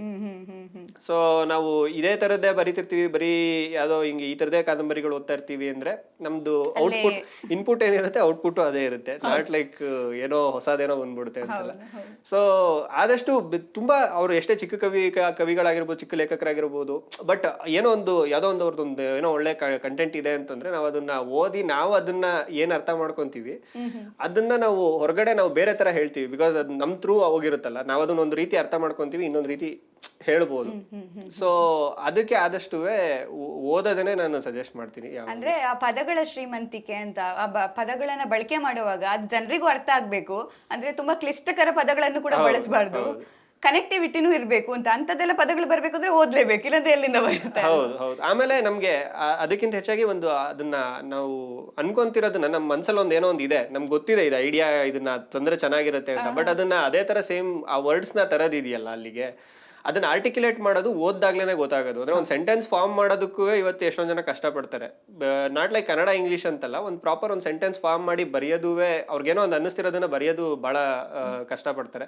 ಬಟ್ ಓದಿದಾಗ ಅದನ್ನ ಎಷ್ಟು ಸುಲಭವಾಗಿ ನಾವು ಅದನ್ನ ಹೇಳ್ಬೋದು ಬೇರೆಯವ್ರಿಗೆ ಅರ್ಥ ಆಗೋ ತರ ಅನ್ನೋದು ಬರುತ್ತೆ. ಅದರಿಂದ ಆತರ ಓದ್ಬೇಕು ಅಂತ ನೀವು ಹೇಳೋದು. ಸಡನ್ ಕಟ್ ಮಾಡಿರ್ಬಿಟ್ರಲ್ಲ, ನಾನು ಅನ್ಕೊಂಡು ಇವ್ರೀಗ ನಂಗೆ ಎಂಡಿಂಗ್ ಕ್ಲೂನೇ ಕೊಟ್ಟಿಲ್ವಾ ಅಂತ. ಬಟ್ ನನ್ಗೆ ಏನ್ ಅನ್ಸುತ್ತೆ ಅಂದ್ರೆ, ಈಗ ಬರಹಗಾರರು ಅಂತಂದಾಗ ಬರಹಗಾರರಿಗೆ ಅವಕಾಶ ಎಷ್ಟಿದೆ ಅಂತ. ಯಾಕಂದ್ರೆ ನಾನು ಬರಿತೀನಿ ಅಂತ ನಾನೊಂದು ಫೇಸ್ಬುಕ್ಕಲ್ಲೂ ನೋಡಿದೆ. ನಾನು ಬರಿತೀನಿ, ನನ್ಗೆ ಯಾಕೆ ಅವಕಾಶ ಸಿಗಲ್ಲ ಅನ್ನೋದು ಕೆಲವರು ಪಾಪ ಫೇಸ್ಬುಕ್ ಆರ್ಟಿಕಲೇ ಬರ್ದಾಕಿದ್ರು. ಇಂಥದ್ದೊಂದು ವ್ಯಕ್ತಿ ಒಂದು ಗುಂಪಿರುತ್ತೆ. ಸೊ ಅವಕಾಶ ಹುಡುಕ್ತಿರುವಂಥ ಒಂದು ಗುಂಪಿರುತ್ತೆ. ಕ್ರಿಯೇಟಿವ್ ಇಲ್ಲದೇ ಇದ್ರೂ ನಾನು ಕ್ರಿಯೇಟಿವ್ ಅಂತ ಹೇಳ್ಕೊಳ್ಳೋ ಅಂಥ ಗುಂಪಿರುತ್ತೆ. ಸೊ ಯಾವ ಥರ ಕ್ರಿಯೇಟಿವ್ ಬರಹ ಬೇಕು, ಈ ಥರ ಕ್ರಿಯೇಟಿವ್ ಫೀಲ್ಡ್ಗೆ ಬರಬೇಕು ಅಂದರೆ ಒಂದು, ಜೊತೆಗೆ ಬರಹಗಾರರಾಗಿದ್ದರೆ ಚೆನ್ನಾಗಿ ದುಡಿಬಹುದಾ ಅನ್ನೋದು, ಚೆನ್ನಾಗಿ ಸಂಬಳ ಸಿಗುತ್ತೆ ಅಂತ. ಯಾಕಂದರೆ ತುಂಬ ಜನರಿಗೆ ಇರುತ್ತೆ, ಒಂದು ಸ್ಕ್ರಿಪ್ಟ್ ಕೊಟ್ಟರೆ ಎಷ್ಟು ಕೊಡ್ತಾರಪ್ಪ, ಆ ಸ್ಕ್ರಿಪ್ಟಿಗೆ ಎಷ್ಟು ಟೈಮ್ ಸ್ಪೆಂಡ್ ಮಾಡಬೇಕು, ಮಾಡಬೇಕು, ಅದು ಒಂದು ಅಂದ್ರೆ ಅದು ರಿಸ್ಕ್ ಜಾಬಾ ಅಂತ, ಈಗ ಬರಹಗಾರರ ಜಾಬ್ ರಿಸ್ಕ್ ಅಂತ ಅನ್ನೋದು ಇನ್ನೊಂದು ಪ್ರಶ್ನೆ. ಅದೇ ಈಗ ಲೈಕ್ ಓದೋರು ಕಡಿಮೆ ಇದ್ದಾರೆ, ಅದಕ್ಕೆ ಬರವಣಿಗೆಗೆ ಅಷ್ಟು ಇದಿಲ್ಲ ಅನ್ನೋ ಥರದ್ದೇನು ಸಿಚುವೇಶನ್ ಇಲ್ಲ ಆ್ಯಕ್ಚುಲಿ. ಅಂದರೆ ಅದು ಮೇಲ್ನೋಟಕ್ಕೆ ಹಂಗೆ ಕಾಣಿಸ್ಬೋದು, ಇವಾಗ ಯಾರು ಓದೋದೇ ಇಲ್ಲ, ಬರೆದ್ರೆಲ್ಲ ಯಾರು ಓದ್ತಾರೆ ಅಂತೇಳಿ ಅಂತ. ಬಟ್ ನಾವು ಆ ಪ್ರೋಸೆಸ್ಸಲ್ಲಿ ಇರಬೇಕು. ನಾಟ್ ಲೈಕ್ ನಮ್ಮದು ಫಸ್ಟ್ ಏನೋ ಒಂದು ಬರ್ದಿದ್ದ ಕಂಟೆಂಟೇನೆ ಏನೋ ಆಗ್ಬಿಡುತ್ತೆ, ಅದು ಕೆಲವ್ರಿಗೆ ಆಗಬಹುದು, ಕೆಲವ್ರಿಗೆ ಆಗದಲ್ಲೇ ಇರಬಹುದು. ಅದು ಲೈಕ್ ಅದೇ ರೈಟ್ ಟೈಮಲ್ಲಿ ರೈಟ್ ಪ್ಲೇಸಲ್ಲಿ ಇರೋದು ಅಂತ ಹೇಳ್ತಾರಲ್ಲ, ಆ ಥರ ಆಗುತ್ತೆ. ಅಂದರೆ ಇವಾಗ ನಾನೇ ನೋಡ್ತೀನಲ್ವ, ನನಗೆ ಗೊತ್ತಾಗುತ್ತೆ. ಅಂದರೆ ನನ್ನ ಬೇರೆಯವ್ರದ್ದು ಕತೆಗಳು ಕೇಳ್ತಿರ್ಬೇಕಾದ್ರೆ ಇಟ್ಸ್ ಲೈಕ್ ಓಕೆ, ನಮಗೆಲ್ಲ ಎಷ್ಟು ಈಸಿಯಾಗಿ ಆಗೋಯ್ತಲ್ಲ. ಅಂದರೆ ಈ ಟೀಮ್ ಸಿಕ್ತು, ಇದ್ರ ಜೊತೆಗೆ ಒಂದೇನೋ ಒಂದು ಬರೋ ತೋರಿಸಿದ್ವಿ, ಅವ್ರಿಗೆ ಇಷ್ಟ ಆಗೋಯ್ತು, ಅಲ್ಲಿಂದ ನಮ್ಗೆ ಒಂದೇನೋ ಜೀವನಕ್ಕೆ ಒಂದು ದಾರಿನೂ ಆಯಿತು, ಬರವಣಿಗೆ ಮೂಲಕ ಏನೋ ಒಂದು ಜೀವನಕ್ಕೆ ದಾರಿ ಆಯ್ತಲ್ಲ ಅಂತ ಅನಿಸ್ತಾ ಇರುತ್ತೆ. ಬಟ್ ಈಗ ಶುರು ಮಾಡ್ತಿರೋರು ಎಷ್ಟೊಂದು ಜನ ಪಾಪ ಎಷ್ಟೋ ವರ್ಷದಿಂದ ಕೆಲಸ ಮಾಡ್ತಿದ್ವಿ ಎಲ್ಲ ಹೇಳ್ತಾರೆ ಅದನ್ನ ಬರಿತಾ ಇದೀವಿ ಅಂತೆಲ್ಲ. ಮೇ ಬಿ ನಮ್ಗೆ ಇವಾಗ ಸಿಕ್ಕಿದ ರಿಷಬ್ ಸರ್ ಇರ್ಬೋದು, ಇವ್ರದೆಲ್ಲ ಒಂದು ಗೈಡೆನ್ಸು ಅದನ್ನ ಮಾಡ್ತು ಅಂತ ಹೇಳ್ಬೋದು. ಅದನ್ನ ಸಿಗೋದಕ್ಕೆ ಅದೇ ನಾವು ರೈಟ್ ಟೈಮಲ್ಲಿ ರೈಟ್ ಪ್ಲೇಸಲ್ಲಿ ಇದ್ವಿ ಅಷ್ಟೇ. ನಾವೇನು ತುಂಬ ಟ್ಯಾಲೆಂಟೆಡ್ ಅದರಿಂದ ಮಾತ್ರ ಇದಾಗೋಯ್ತು, ಬೇರೆಯವ್ರಿಗೆ ಇದೆ ಬೇರೆಯವ್ರಿಗೆ ಆಗ್ತಿಲ್ಲ ಅಂತ ಹಂಗೇನಿಲ್ಲ. ಬಟ್ ಏನಂದ್ರೆ ಆ ಪ್ರೋಸೆಸ್ಸಲ್ಲಿ ಇರಬೇಕು. ನಾವು ಬರವಣಿಗೆನ ಬಿಡಬಾರ್ದು. ಆ್ಯಕ್ಚುಲಿ ಆಗ್ತಿಲ್ಲ, ಇದು ವರ್ಕ್ ಆಗ್ತಿಲ್ಲ, ಏನಕ್ಕೆ ವರ್ಕ್ ಆಗ್ತಿಲ್ಲ ಅನ್ನೋ ಒಂದು ಕ್ವಶನ್ ಮಾಡ್ಕೋಬೇಕು. ಆ್ಯಂಡ್ ಅದ್ರ ಮೂಲಕ ಓಕೆ ಇದು ಈ ರೀಸನಿಂದ ಇದು ವರ್ಕ್ ಆಗ್ತಾ ಇಲ್ಲ, ಇವ್ರಿಗೆ ಇದು ವರ್ಕ್ ಆಗಿದೆ, ನಾನು ಅದನ್ನ ಮಾಡೋದಕ್ಕೆ ನಾನೇನು ಮಾಡಬೇಕು ಇವಾಗ. ಆ್ಯಂಡ್ ಆ ನಂಬಿಕೆ ಕಳ್ಕೊಬಾರ್ದು ಬೇಸಿಕ್ಲಿ. ಅಂದರೆ ಏನೋ ಒಂದು ಬರೆದು ಫೇಸ್ಬುಕ್ಕಲ್ಲಿ ಹಾಕಿ ಅದನ್ನ ಯಾರೋ ನೋಡಿ ಎಲ್ಲೋ ಆಗ್ಬಿಡುತ್ತೆ ಅನ್ನೋದು ಇವತ್ತು ಕಷ್ಟ. ಬಿಕಾಸ್ ತುಂಬ ಜನ ಇದ್ದಾರೆ. ಅಂದರೆ ಲೈಕ್ ನಾನು ಶುರು ಮಾಡೋ ಟೈಮಲ್ಲಿ ಆ್ಯಕ್ಚುಲಿ ಹಂಗೆ ಆಗ್ತಿತ್ತು. ಅಂದರೆ ನೀವೇನೋ ಫೇಸ್ಬುಕ್ಕಲ್ಲಿ ಸುಮ್ಮನೆ ರ್ಯಾಂಡಮ್ ಆಗಿ ಬರ್ದಾಕಿದ್ದನ್ನು ಯಾರೋ ಫಿಲ್ಮ್ ಮೇಕರ್ಸು ಓದೋರು ಆ್ಯಂಡ್ ಅಪ್ರೋಚ್ ಮಾಡೋರು ಅದೆಲ್ಲ ನಡೀತಾ ಇತ್ತು. ಈಗೆಲ್ಲ ಏನು ಅಂದರೆ ತುಂಬ ಜನ ಬರೀತಾ ಇರೋದ್ರಿಂದ ಯಾರಿಗೂ ಫಿಲ್ಟರ್ ಔಟ್ ಮಾಡೋದು ಕಷ್ಟ ಆಗ್ತಾ ಇದೆ. ಓಕೆ ಇವ್ರು ಬರೀತಾರೆ ಬರೆಯಲ್ಲ ಅಂತ ಹೇಳಿ ಅಂತ. ಆ್ಯಂಡ್ ಒನ್ಸ್ ಅಗೇನ್ ಇಲ್ಲಿಗೆ ಬಂದ ಮೇಲೂ ಅಂದರೆ ನಿಮ್ಗೆ ಓಕೆ ಯಾರೋ ಕರೆದ್ರು, ಅಲ್ಟಿಮೇಟ್ಲಿ ಏನೋ ಒಂದು ಆಪರ್ಚುನಿಟಿ ಸಿಕ್ತು, ಯಾವುದೋ ಒಂದು ಫಿಲ್ಮ್ ತುಂಬ ಚಿಕ್ಕದಿರ್ಬೋದು ದೊಡ್ಡದಿರ್ಬೋದು, ಒಂದು ಆಪರ್ಚುನಿಟಿ ಸಿಗ್ತಾ ಇದೆ ಅಂತಂದಾಗ ಅಲ್ಲಿಂದ ಏನೋ ಒಂದು ಹೊಸದು ಕಲಿಯೋದಕ್ಕೆ ಪ್ರಯತ್ನ ಮಾಡಬೇಕು. ಬಿಟ್ರೆ ನಾನು ಬರ್ಕೊಟ್ಟೆ ಇವ್ರು ಅದು ಇಷ್ಟ ಆಗಲಿಲ್ಲ ನನಗಿಂತ ಅನ್ನೋ ಥರದ್ದು ಫೀಲ್ ಬರಬಾರ್ದು. ಯಾವುದೇ ಸ್ಟೇಜಲ್ಲಿ ಇದ್ರೂ ಆ ಫೀಲ್ ಬರಬಾರ್ದು. ಬಿಕಾಸ್ ಅದೊಂದು ಅಂದರೆ ನೀವು ಸ್ವಂತ ಏನೋ ಒಂದು ಬರ್ಕೊಳ್ಳೋದು ಒಂದು ಬೇರೆ, ಬಟ್ ಒಂದು ಫಿಲ್ಮು ಕೆಲಸ ಮಾಡ್ತಾ ಇದ್ದೀವಿ ಅಂತಂದಾಗ ಕಲೆಕ್ಟಿವ್ ವರ್ಕ್ ಅದು, ಅಂದರೆ ಟೀಮ್ ವರ್ಕ್ ಅದು. ಸೊ ಅದಕ್ಕೆ ಏನು ಬೇಕೋ ಅದನ್ನು ಕೊಡಬೇಕಾಗುತ್ತೆ. ಆವಾಗ ಇಟ್ಸ್ ಲೈಕ್ ಕೆಲವು ಸಲ ಹಿಂದೆ ಮುಂದೆ ಆಗೋದಿರುತ್ತೆ. ಅಂದರೆ ಬರ್ದಿದ್ದು ಇಷ್ಟ ಆಗಲ್ಲ ಕೆಲವು ಸಲ. ಆವಾಗ ಇನ್ನೊಂದು ಆಪ್ಷನ್ ಕೊಡೋಷ್ಟು ನಿಮಗೆ ಕೆಪಾಸಿಟಿ ಇರಬೇಕು. ಆ್ಯಂಡ್ ಅದನ್ನ ಟ್ರೈಔಟ್ ಮಾಡ್ತಾ ಇರಬೇಕು ಹೊಸದು. ಈಗ ನಾವು ಇವಾಗ ಬರಿತಾ ಇದ್ರು ಮಾಡ್ತಾನೆ ಇರ್ತೀವಿ ಅದನ್ನ. ನಾಟ್ ಲೈಕ್ ಒಂದು ಬರ್ಕೊಡ್ತಿದ್ದಂಗೆ ಆಗೋಗುತ್ತೆ ಅನ್ನೋದಲ್ಲ. ತುಂಬಾ ಪ್ರಯತ್ನ ಪಡ್ತೀವಿ. ಅಂದರೆ ಇನ್ನೊಂದೇನೋ ಒಂದು ಬೆಟರ್ ಮಾಡೋದಕ್ಕೆ ಟ್ರೈ ಮಾಡ್ತೀವಿ. ನಾವು ಬರ್ದಿದ್ದನ್ನೇ ಬೆಟರ್ ಮಾಡ್ತಾ ಹೋದಷ್ಟು ಅಂದ್ರೆ ಅದೇ ಲೈಕ್ ಟೈಮು ಯಾವುದೋ ಎಲ್ಲೋ ಯಾರ್ದೋ ಕಣ್ಣಿಗೆ ಬೀಳುತ್ತೆ. ಆ್ಯಂಡ್ ನಾವು ಮಾಡ್ತಾ ಇರೋ ಕೆಲಸ ಯಾವುದೋ ಒಂದು ದೊಡ್ಡದಾಗಿ ಹಿಟ್ ಆಗ್ಬಿಡುತ್ತೆ. ಅಲ್ಲಿಂದ ಇನ್ನೊಂದು ನಿಮ್ಗೊಂಚೂರು ಈಸಿ ಆಗುತ್ತೆ. ಬಟ್ ಏನಂದ್ರೆ ಅದಕ್ಕೆ ಮುಖ್ಯವಾಗಿ ನೀವು ಆ ಫಸ್ಟ್ ಇದು ಟ್ರೈ ಏನು ಮಾಡಿರ್ತೀರಲ್ಲ ಅದು ನಿಮ್ ಸಕ್ಸಸ್ ಆಗೋವರೆಗೂ ನೀವು ಮಾಡ್ತಾ ಇರಬೇಕು. ಆ್ಯಂಡ್ ಇದನ್ನೂ ಏನು ಜೀವನ ಮಾಡೋದೇನು ಅಂತ ಏನು ಕಷ್ಟ ಇಲ್ಲ. ಅದೇ ನಿಮ್ಗೆ ತುಂಬಾ ಏನೋ ಆಗ್ಬಿಡ್ಬೇಕು, ಫಸ್ಟ್ ಫಿಲ್ಮಲ್ಲೇ ಇಷ್ಟು ಲಕ್ಷ ಬಂದ್ಬಿಡ್ಬೇಕು, ಅಷ್ಟು ಲಕ್ಷ ಬಂದ್ಬಿಡ್ಬೇಕು ಅಂದ್ರೆ ಗೊತ್ತಿಲ್ಲ, ಅದು ಕಷ್ಟ ಆಗುತ್ತೆ. But start small. ಅಂದ್ರೆ ಅದನ್ನ ಚಿಕ್ಕದಾಗಿ ಶುರು ಮಾಡಿದ್ರೆ ಅದು ಹೋಗ್ತಾ ದೊಡ್ಡದ ಹಾಗೆ ಆಗುತ್ತೆ ಏನೇ ಆದ್ರೂ. ಅಂದ್ರೆ ಈಗ ಇದು ಹೇಗೆ ಕೆಲಸ ಅಂದ್ರೆ 9 to 6 ಜಾಬ್ ಅಲ್ಲ, ದಿನ ಹೋಗಿ ದಿನ ಕೆಲ್ಸಕ್ಕೆ ಹೋಗೋದು ಅಂತ ಜಾಬ್ ಅಲ್ಲ. ಕೆಲವರಿಗೆ ಅಂತ ಜಾಬನ್ನ ಮಾಡುವಂಥ ಮನಸ್ಸಿರುತ್ತೆ, ಕೆಲವರಿಗೆ ಇದು ಒಂದು ಜಾಬ್. ಆರ್ಟಿಸ್ಟ್ಗಳ ಲೈಫ್ ಮತ್ತು ಸಿನಿಮಾ ಇಂಡಸ್ಟ್ರಿಯಲ್ಲಿ ಇರುವಂತಹ ಕೆಲವರ ಲೈಫ್ ನೀರಿನ ಮೇಲೆ ಗುಳ್ಳೆ ಅಂತ ಹೇಳ್ತಾರೆ ತುಂಬ ಜನ. ಅಂದರೆ ಇವಾಗ ಇದ್ದರೆ ಕೆಲಸ ಇನ್ನೊಂದ್ಸಲ ಇರೋದಿಲ್ಲ ಅಂತ. ಅದಕ್ಕೋಸ್ಕರ ತುಂಬ ಜನ ಈ ಥರ ಸಪ್ರೇಟ್ ಬಿಸ್ನೆಸ್ ಮಾಡ್ತಾರೆ. ಆ ಥರ ಏನು ಅಂದರೆ ಒಂದು ಏನು ಹೇಳ್ತಾರೆ ಬ್ಯಾಕಪ್ ಅಂತ ಇಟ್ಕೊಳ್ತಾರೆ. ಸೊ ಬರಹಗಾರರು ಕೂಡ ಬ್ಯಾಕಪ್ ಇಟ್ಕೊಳ್ಳುವಂಥದ್ದು ಅವಶ್ಯಕತೆ ಇದೆಯಾ? ಅದೇ ನಿಮ್ಗೆ ಆಸೆಗಳು ಯಾವ ಮಟ್ಟಕ್ಕಿದೆ ಅನ್ನೋದ್ರ ಮೇಲೆ ಆಗತ್ತೆ. ಇಲ್ಲ ನಾನು ಬರವಣಿಗೆನ ಮಾಡ್ಕೊಂಡು ಕಂಟಿನ್ಯೂ ಮಾಡ್ತೀನಿ ಅಂತಂದ್ರೆ ತುಂಬಾ ಬರೀಬೇಕು ಅಥವಾ ಯಾವ್ದಾದ್ರು ಅದೇ ದೊಡ್ಡ ಟೀಮ್ ಜೊತೆಗೆ ಒಂದು ಫಿಲ್ಮ್ ಮಾಡೋದು, ಚಿಕ್ಕ ಟೀಮ್ಗಳ ಜೊತೆಗೆ ನೀವು 10 ಫಿಲ್ಮ್ ಮಾಡಿ ಲೈಕ್ ಅಂದ್ರೆ ನಿಮ್ಗೆ ಸಂಪಾದನೆ ನಿಮ್ದೊಂದು ಇದು ಅಂಡ್ ನಿಮ್ಗೆ ಏನೋ ಒಂದು ಫ್ಯಾಮಿಲಿ ಪ್ರೆಷರ್ ಇದೆ, ಈ ಥರದ್ದು ಏನೋ ಒಂದಿದೆ ಅಂದ್ರೆ ಜಾಸ್ತಿ ಕೆಲಸ ಮಾಡಬೇಕು. ಇಲ್ಲ ನಿಮ್ಗೆ ಏನೋ ಇನ್ನೂ ಶುರು ಮಾಡ್ತಾ ಇದೀನಿ ಅಂದ್ರೆ ಆದಷ್ಟು ಒಂದು ಬ್ಯಾಕಪ್ ಇಟ್ಕೊಂಡೇನೆ ಶುರು ಮಾಡಬೇಕು. ಅಂಡ್ ಅಲ್ಟಿಮೇಟ್ಲಿ ನಿಮ್ಗೆ ಏನೋ ವರ್ಕ್ ಆಗ್ತಾ ಇದೆ ಅಂದಾಗ ಅದನ್ನ ಬಿಟ್ಟು ಇದ್ರ ಕಡೆ ಬರೋದುವೇ ದಾರಿ ಇರುತ್ತೆ.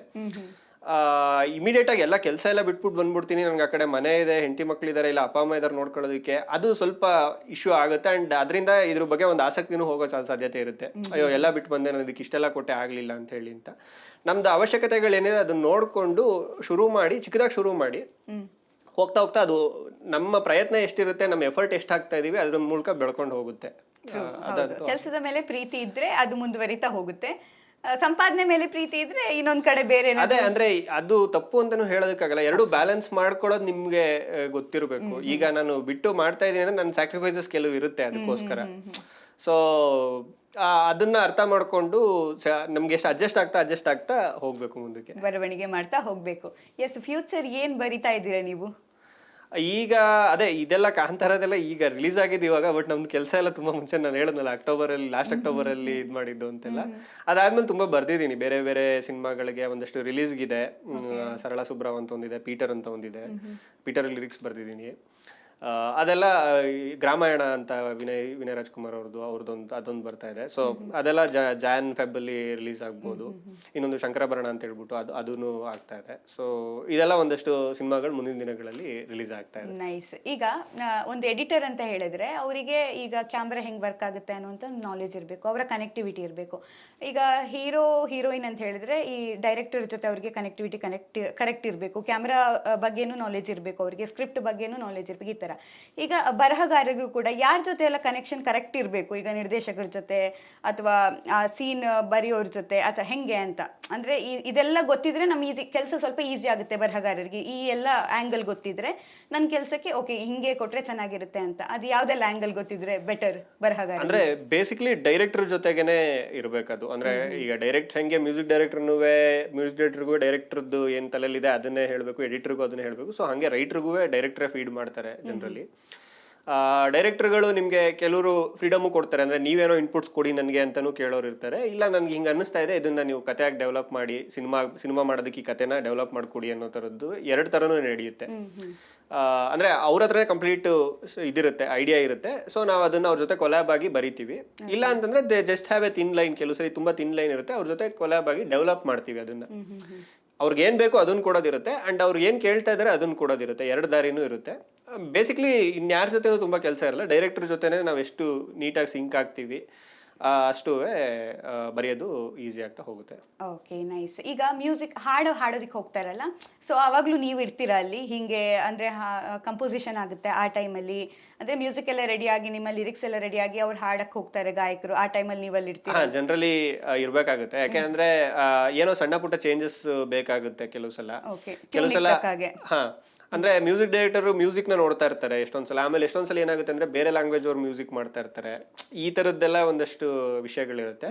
ಸೊ ಅಂತ ಟೈಮಲ್ಲಿ ಆದಷ್ಟು ಮುಂಚೆನೆ ಪ್ರಿಪೇರ್ ಆಗಿ ಹೋಗಿರ್ತೀವಿ. ಅಂಡ್ ಅಲ್ಲೂ ಏನೋ ಒಂದು ಅವ್ರು ಹಾಡ್ತಿರೋದ್ರಲ್ಲಿ ಅಂದ್ರೆ ಅವರು ರಾಗದ ಕಡೆ ಯೋಚನೆ ಮಾಡ್ತಾ ಇರಬೇಕು. ಪದಗಳು ಅವ್ರಿಗೆ ಆ ಟೈಮ್ಗೆ ಅಷ್ಟು ಮಾಡ್ತಾರೆ, ಏನ್ ಕೊಟ್ಟಿರ್ತೀವಿ ಅದನ್ನೇ ಹಾಡಿಸ್ತಾರೆ. ಬಟ್ ಕೆಲವು ಸಲ ಅದ್ರದ್ದು ಹೋಗಿರಲ್ಲ ತಲೆಗೆ ಅದು. ಅವರು ಏನು ರಾಗದ ಕಡೆನೆ ಇದ್ ಮಾಡ್ಕೊಂಡು ಪದಗಳು ಒಂಚೂರು ಆಚೆ ಈಚೆ ಆಗೋ ಸಾಧ್ಯತೆನೂ ಇರುತ್ತೆ. ಅಂತ ಟೈಮಲ್ಲಿ ಲಿರಿಸಿಸ್ಟ್ ಇದ್ದಷ್ಟು ಇಲ್ಲ ಸರ್ ಇದು ಹಿಂಗ್ ಬೇಕು ಅನ್ನೋ ತರದೊಂದು ಹೇಳಿ ಅವ್ರಿಗೆ ಇದ್ ಮಾಡಿಸ್ಬೋದು. ಈಗ ಅದೇ ಅದು ಹಂಗೆ ನಂಗೆ ನಿಂಗೆ ಶಾಪನೆಲ್ಲ ಹಂಗೆ ಆಯ್ತಲ್ವಾ, ಆ ಸಾಂಗ್ ಹೋಗಿರ್ಲಿಲ್ಲ ನಾನಲ್ಲಿ. ಸೊ ಈ ತರದ್ ಕೆಲವು ಸಲ ಆಗೋ ಸಾಧ್ಯತೆ. ಇವಾಗ ನೀವು ಸೀಕ್ರೆಟ್ ಬಿಟ್ಕೊಟ್ರಿ, ನೀವು ಆ ಸಾಂಗ್ ರೆಕಾರ್ಡ್ ಆಗುವಾಗ ಹೋಗಿಲ್ಲ, ಅದಕ್ಕೆ ಅದು ನಂಗೆ ಅಂದ್ರೆ ಅದ್ರದ್ದು ಆ ಸಿನಿಮಾದ ಹೇಳದ್ನಲ್ವಾ, ಅಂದ್ರೆ ಎಲ್ಲಾ ಲಾಸ್ಟ್ ಮೂಮೆಂಟ್ ಅಲ್ಲಿ ಆಗ್ತಾ ಇತ್ತು. ಅಂಡ್ ನಂಗೆ ಗೊತ್ತಿರ್ಲಿಲ್ಲ ಯಾವಾಗ ಎಲ್ಲೆಲ್ಲಿ ಏನ್ ನಡೀತಾ ಇದೆ ಅಂತ. ಅಂಡ್ ವೆಂಕಿ ಸರ್ದು ಅದೇ ಅವ್ರದೇ ಸ್ಟುಡಿಯೋ ಇರೋದ್ರಿಂದ ಇಟ್ಸ್ ಲೈಕ್ ಅವರು ಅಲ್ಲೇ ಪರ್ಸನಲ್ ಆಗಿ ರೆಕಾರ್ಡ್ ಮಾಡ್ತಾರೆ. ಸೊ ಆ ತರ ಏನೋ ಆಗಿದೆ. ನನ್ಗೂ ಲೈಕ್ ಅದು ಹೊರಗಡೆ ಬಂದ್ಮೇಲೆನೆ ಇದಾಗಿದ್ದು. ಬಟ್ ಅದೇ ತಪ್ಪು ಸರಿ ಅಂತಲ್ಲ, ನಾವ್ ಅಲ್ಲಿ ಇದ್ದಷ್ಟು ಅದು ಹೆಲ್ಪ್ ಆಗುತ್ತೆ. ಆಕ್ಚುಲಿ ನಾವು ಪರ್ಫೆಕ್ಟ್ ಆಗಿ ನಾವ್ ಏನ್ ಅನ್ಕೊಂಡಿದೀವಿ ಅದೇ ತರ ಬರೋದಕ್ಕೆ ಹೆಲ್ಪ್ ಆಗುತ್ತೆ. ಕುಂದಾಪುರ ಫಿಲ್ಮ್ ಸಿಟಿ ಹೆಂಗಿತ್ತು? ಕುಂದಾಪುರ ಫಿಲ್ಮ್ ಸಿಟಿ ಅದು ನೋಡ್ದವ್ರಿಗೆ ಅದ್ರದ್ದು ಕಣ್ತುಂಬ್ಕೊಳ್ಳೋ ಒಂದು ಭಾಗ್ಯ. ಅಂದ್ರೆ ನಾವು ಯಾರು ಇಮ್ಯಾಜಿನ್ ಮಾಡಿರ್ಲಿಲ್ಲ. ಲೈಕ್ ಗೊತ್ತಿತ್ತು ಅಂದ್ರೆ ಮುಂಚೆ ಎಲ್ಲ ಕುಂದಾಪುರ ರಿಷಬ್ ಸರ್ ಜೊತೆ ಹೋಗಿದ್ದು ಅದೆಲ್ಲ ಇತ್ತು. ಬಟ್ ಆ ಊರಲ್ಲಿ ಈ ತರದ್ ಏನೋ ಒಂದು ಮುಂದಿನ ದಿನಗಳಲ್ಲಿ ಆಗ್ಬೋದು ಅನ್ನೋದು ಅವಾಗ ನಮ್ಗೆ ಕಲ್ಪನೆನೂ ಇರ್ಲಿಲ್ಲ. ಬಟ್ ತುಂಬಾ ಖುಷಿ ಆಗುತ್ತೆ. ಅಂದ್ರೆ ಇವನ್ ಅದಕ್ಕೆ ಮುಂಚೆನೂ ರವಿ ಬಸೂರ್ ಸರ್ ಅಲ್ಲಿ ಸ್ಟುಡಿಯೋ ಮಾಡಿದ್ರು ಅಂತ ಹೇಳಿದಾಗ ಓಕೆ ಅಲ್ಲಿ ಹೆಂಗ್ ವರ್ಕ್ ಆಗ್ಬೋದು ಏನು ಅನ್ನೋ ತರ ಎಲ್ಲ ಇತ್ತು. ಬಟ್ ಅದು ಸಾಧ್ಯ ಇದೆ ಅಂತ ಹೇಳ್ಬಿಟ್ಟು ಒಂದು ಮಾಡಿ ಇದನ್ನ ಮಾಡಿದ್ಮೇಲೆ ಗೊತ್ತಾಯ್ತು ಆಕ್ಚುಲಿ. ಬಟ್ ತುಂಬಾ ಖುಷಿ ಆಗುತ್ತೆ ಅದು. ನೈಸ್. ಆ ಕಾರ್ಡ್ ಒಳಗಡೆ ನೀವು ಹೋಗಿದ್ರ, ಕಾರ್ಡ್ ನೋಡಿದ್ರ ಅದು? ಇಲ್ಲ, ನನ್ಗೆ ಸೆಟ್ ಹೋಗೋದು ಸ್ವಲ್ಪ ಅಷ್ಟು ಕಂಫರ್ಟಬಲ್ ಅಂತ ಅನ್ಸಲ್ಲ. ಹೋಗಿದ್ದೀನಿ, ಶೂಟ್ ಹೋಗಿದ್ದೀನಿ. ಬಟ್ ನಾನು ಇಲ್ಲಿ ಕುಂದಾಪುರ ಸಿಟಿನಲ್ಲೇ ಶೂಟ್ ಮಾಡ್ತಿದ್ದಾಗ ಹೋಗಿದ್ದೆ. ಅಲ್ಲಿಗೆ ನಾನು ಹೋದಾಗ ಲೈಕ್ ಶೂಟ್ ಸ್ಟಾಪ್ ಆಗಿತ್ತು, ತುಂಬಾ ಮಳೆ ಇದೆ ಅಂತ ಹೇಳ್ಬಿಟ್ಟು ಶೂಟ್ ಸ್ಟಾಪ್ ಆಗಿತ್ತು. ಸೊ ನಾವು ಇಲ್ಲೇ ಕುಂದಾಪುರಲ್ಲೇ ಇದ್ದಿದ್ದಾಯ್ತು. ನೈಸ್. ಇವಾಗ ನಾವೊಂದು ಗೇಮ್ ಆಡೋಣ. ನಾನೊಂದೊಂದು ಹಾಡಿನ ಮಧ್ಯದ ಸಾಲುಗಳನ್ನ ಹೇಳ್ತೀನಿ, ನೀವು ಅದನ್ನ ಬರ್ದವ್ರು ಯಾರು ಅಥವಾ ಆ ಹಾಡು ಯಾವುದು ಅಂತ ಕಂಡುಹಿಡಿಬೇಕು. ಸೊ ನಾನು ರಾಗದಲ್ಲಿ ಹೇಳಲ್ಲ, ಬೇಡ ಒಂದ್ ವೇಳೆ ನೀವು ರಾಗದಲ್ಲಿ ಕಂಡುಹಿಡಿಲ್ಲ ಅಂದ್ರೆ ಆಮೇಲೆ ನಾನು ರಾಗದಲ್ಲಿ ಹೇಳ್ತೀನಿ. ಯಾಕಂದ್ರೆ ನಿಮ್ಗೊಂದು ಸ್ವಲ್ಪ ಈಸಿ ಆಗ್ಬೇಕಲ್ಲ ಅದಕ್ಕೆ. ಎಸ್, ಟ್ರೈ ಮಾಡೋಣ. Okay, done, deal. ಈಗ ನನ್ನ ಮೊದಲನೇ ಲೈನ್ ಏನು ಅಂದ್ರೆ, ಋತುವಿನ ಪಥದಲ್ಲಿ ಬಾಳ ರಥವಿದೆ, ಪಯಣವ ಸವೆಸಲು ಪ್ರೇಮ ಜೊತೆಗಿದೆ. ಇದು ನೀವು ಹಾಡಿದ್ರು ಗೊತ್ತಾಗುತ್ತೆ ಅಂತ ಅನ್ನಿಸ್ತಾ ಇಲ್ಲ. ಋತುವಿನ ಪಥದಲ್ಲಿ ಬಾಳ ರಥವಿದೆ, ಪಯಣವ ಸವೆಸಲು ಪ್ರೇಮ ಜೊತೆಗಿದೆ. ನನ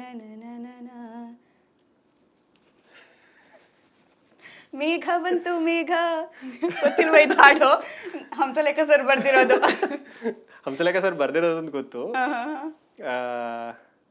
ಓಕೆ ಓಕೆ ಸರಿ ಬಿಡಿ, ಇನ್ನೊಂದು ಹಾಡು, ನೆಕ್ಸ್ಟ್ ಹಾಡು. ಓಕೆ.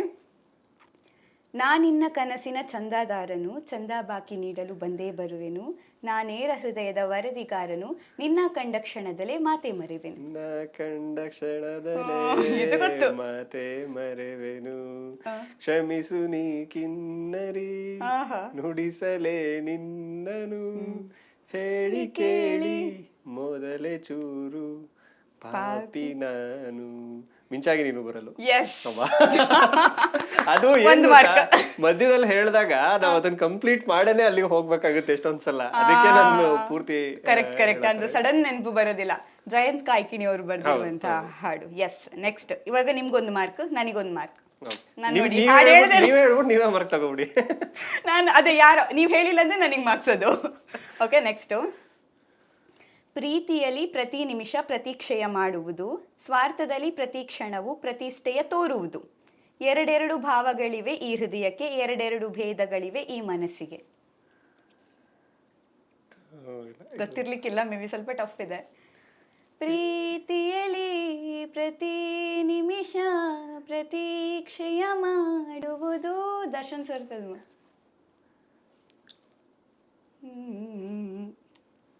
ನಾಗೇಂದ್ರ ಪ್ರಸಾದ್ ಅವರು ಬರೆದಿರುವಂತ ಹಾಡು.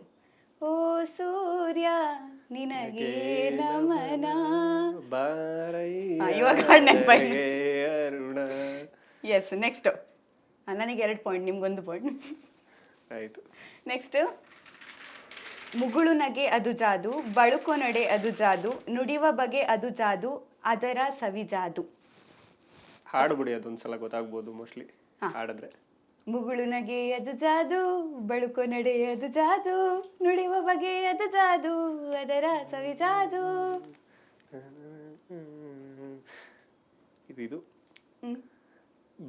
ಬಾನಿಂದ ಜಾರಿ ಬಂದ, ಅದನ್ನ ಕವಿರಾಜ್ ಸರ್ ಬರ್ದಿರೋದು. ಬಾನಿಂದ ಜಾರಿದಂತ ಚುಕ್ಕಿನ ಹೇಳು ನೀನು, ಆ ಚಂದ್ರ ಚೆಲ್ಲಿದಂತ ಬೆಳದಿಂಗಳೇನು ನೀನು.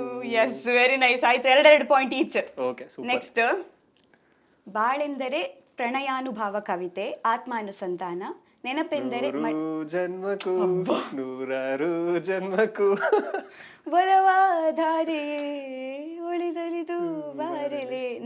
ಆ ಲೈನ್ ಮಾತ್ರ ನಂಗೆ ಬಹಳ ಫೇವ್ರೇಟ್. ಬಾಳೆಂದರೆ ಪ್ರಣಯಾನುಭಾವ ಕವಿತೆ, ಆತ್ಮಾನುಸಂಧಾನ, ನೆನಪೆಂದರೆ ಮಳೆ ಬಿಲ್ಲ ಛಾಯೆ, ನನ್ನೆದೆಯ ಬಾಂದಳದಿ ಚಿತ್ತಾರ ಬರೆದವಳೆ, ಸುತ್ತೇಳು ಲೋಕದಲ್ಲಿ ಇನ್ನೆಲ್ಲೂ ಸಿಗದವಳೆ. Nice nice. ಈಗ ನೆಕ್ಸ್ಟ್.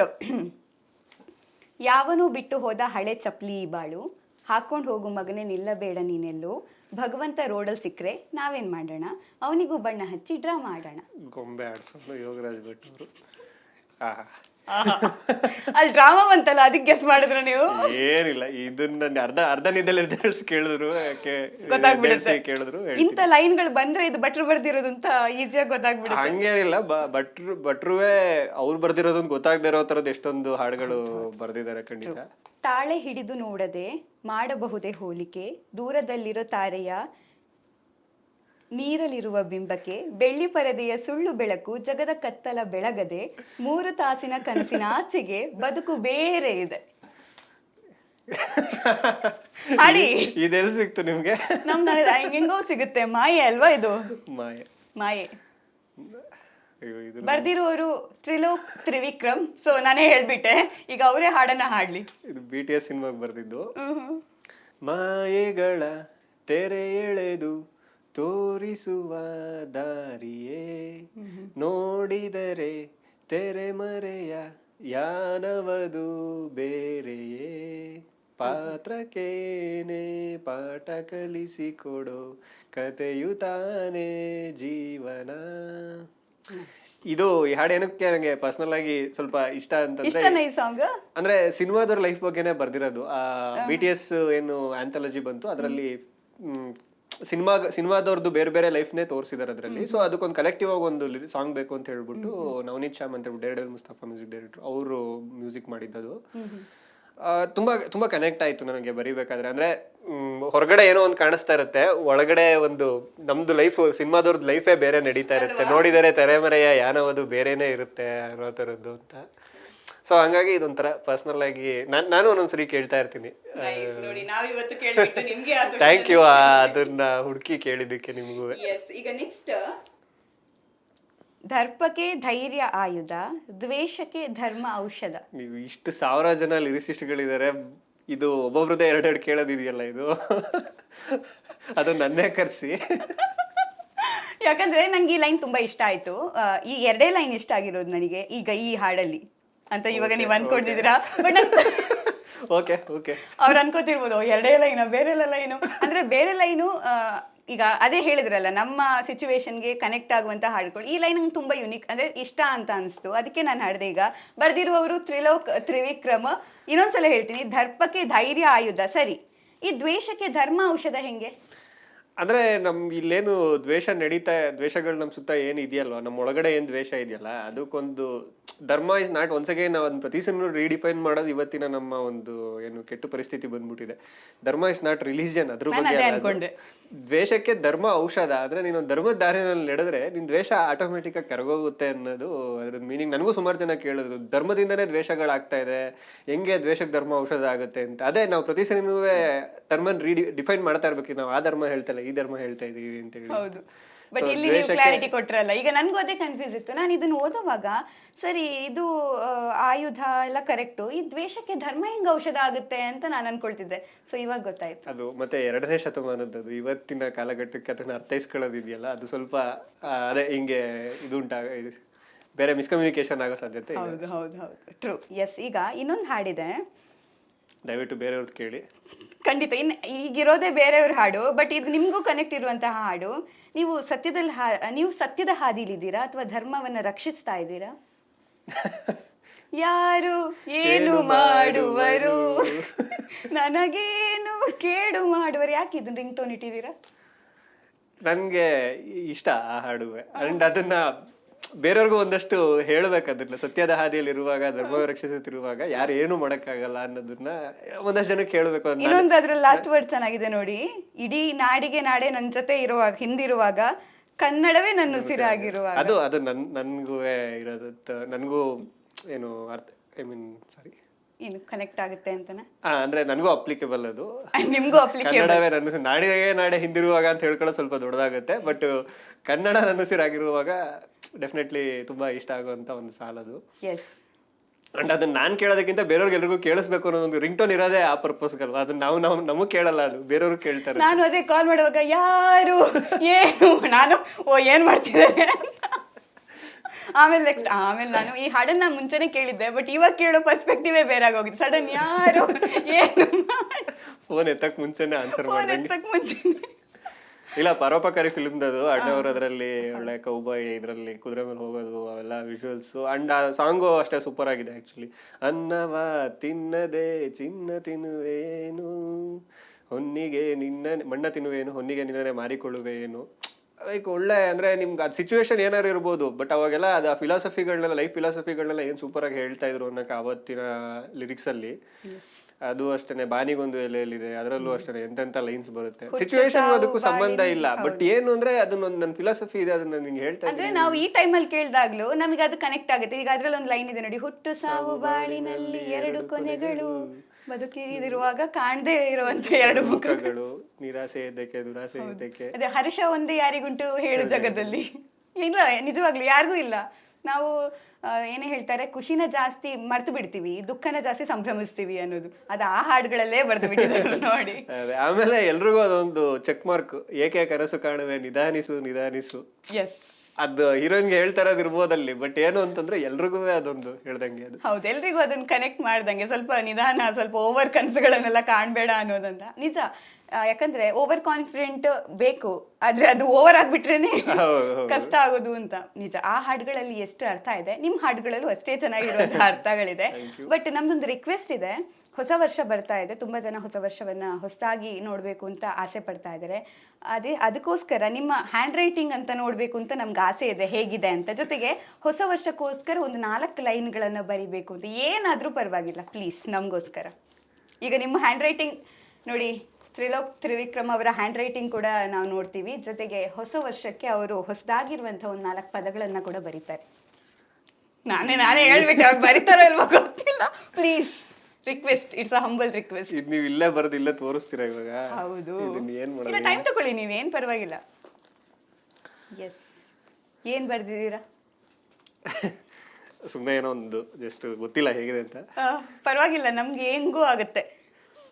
ಹೊಸ ವರ್ಷದ ನಸುಕಿದು, ಹೊಸ ನಾಳೆಯ ಬೆಳಕಿದು, ನಿದಿರೆಯೆಲ್ಲ ಕಳೆದು ಹೊದೆದ ಮುಸುಕ ನೆಳೆದು, ಹೊರಬನ್ನಿರಿ ನಸುಕಾಗಿದೆ ಹೊಸಕಿ ಕಣ್ಣು ತೆರೆದು.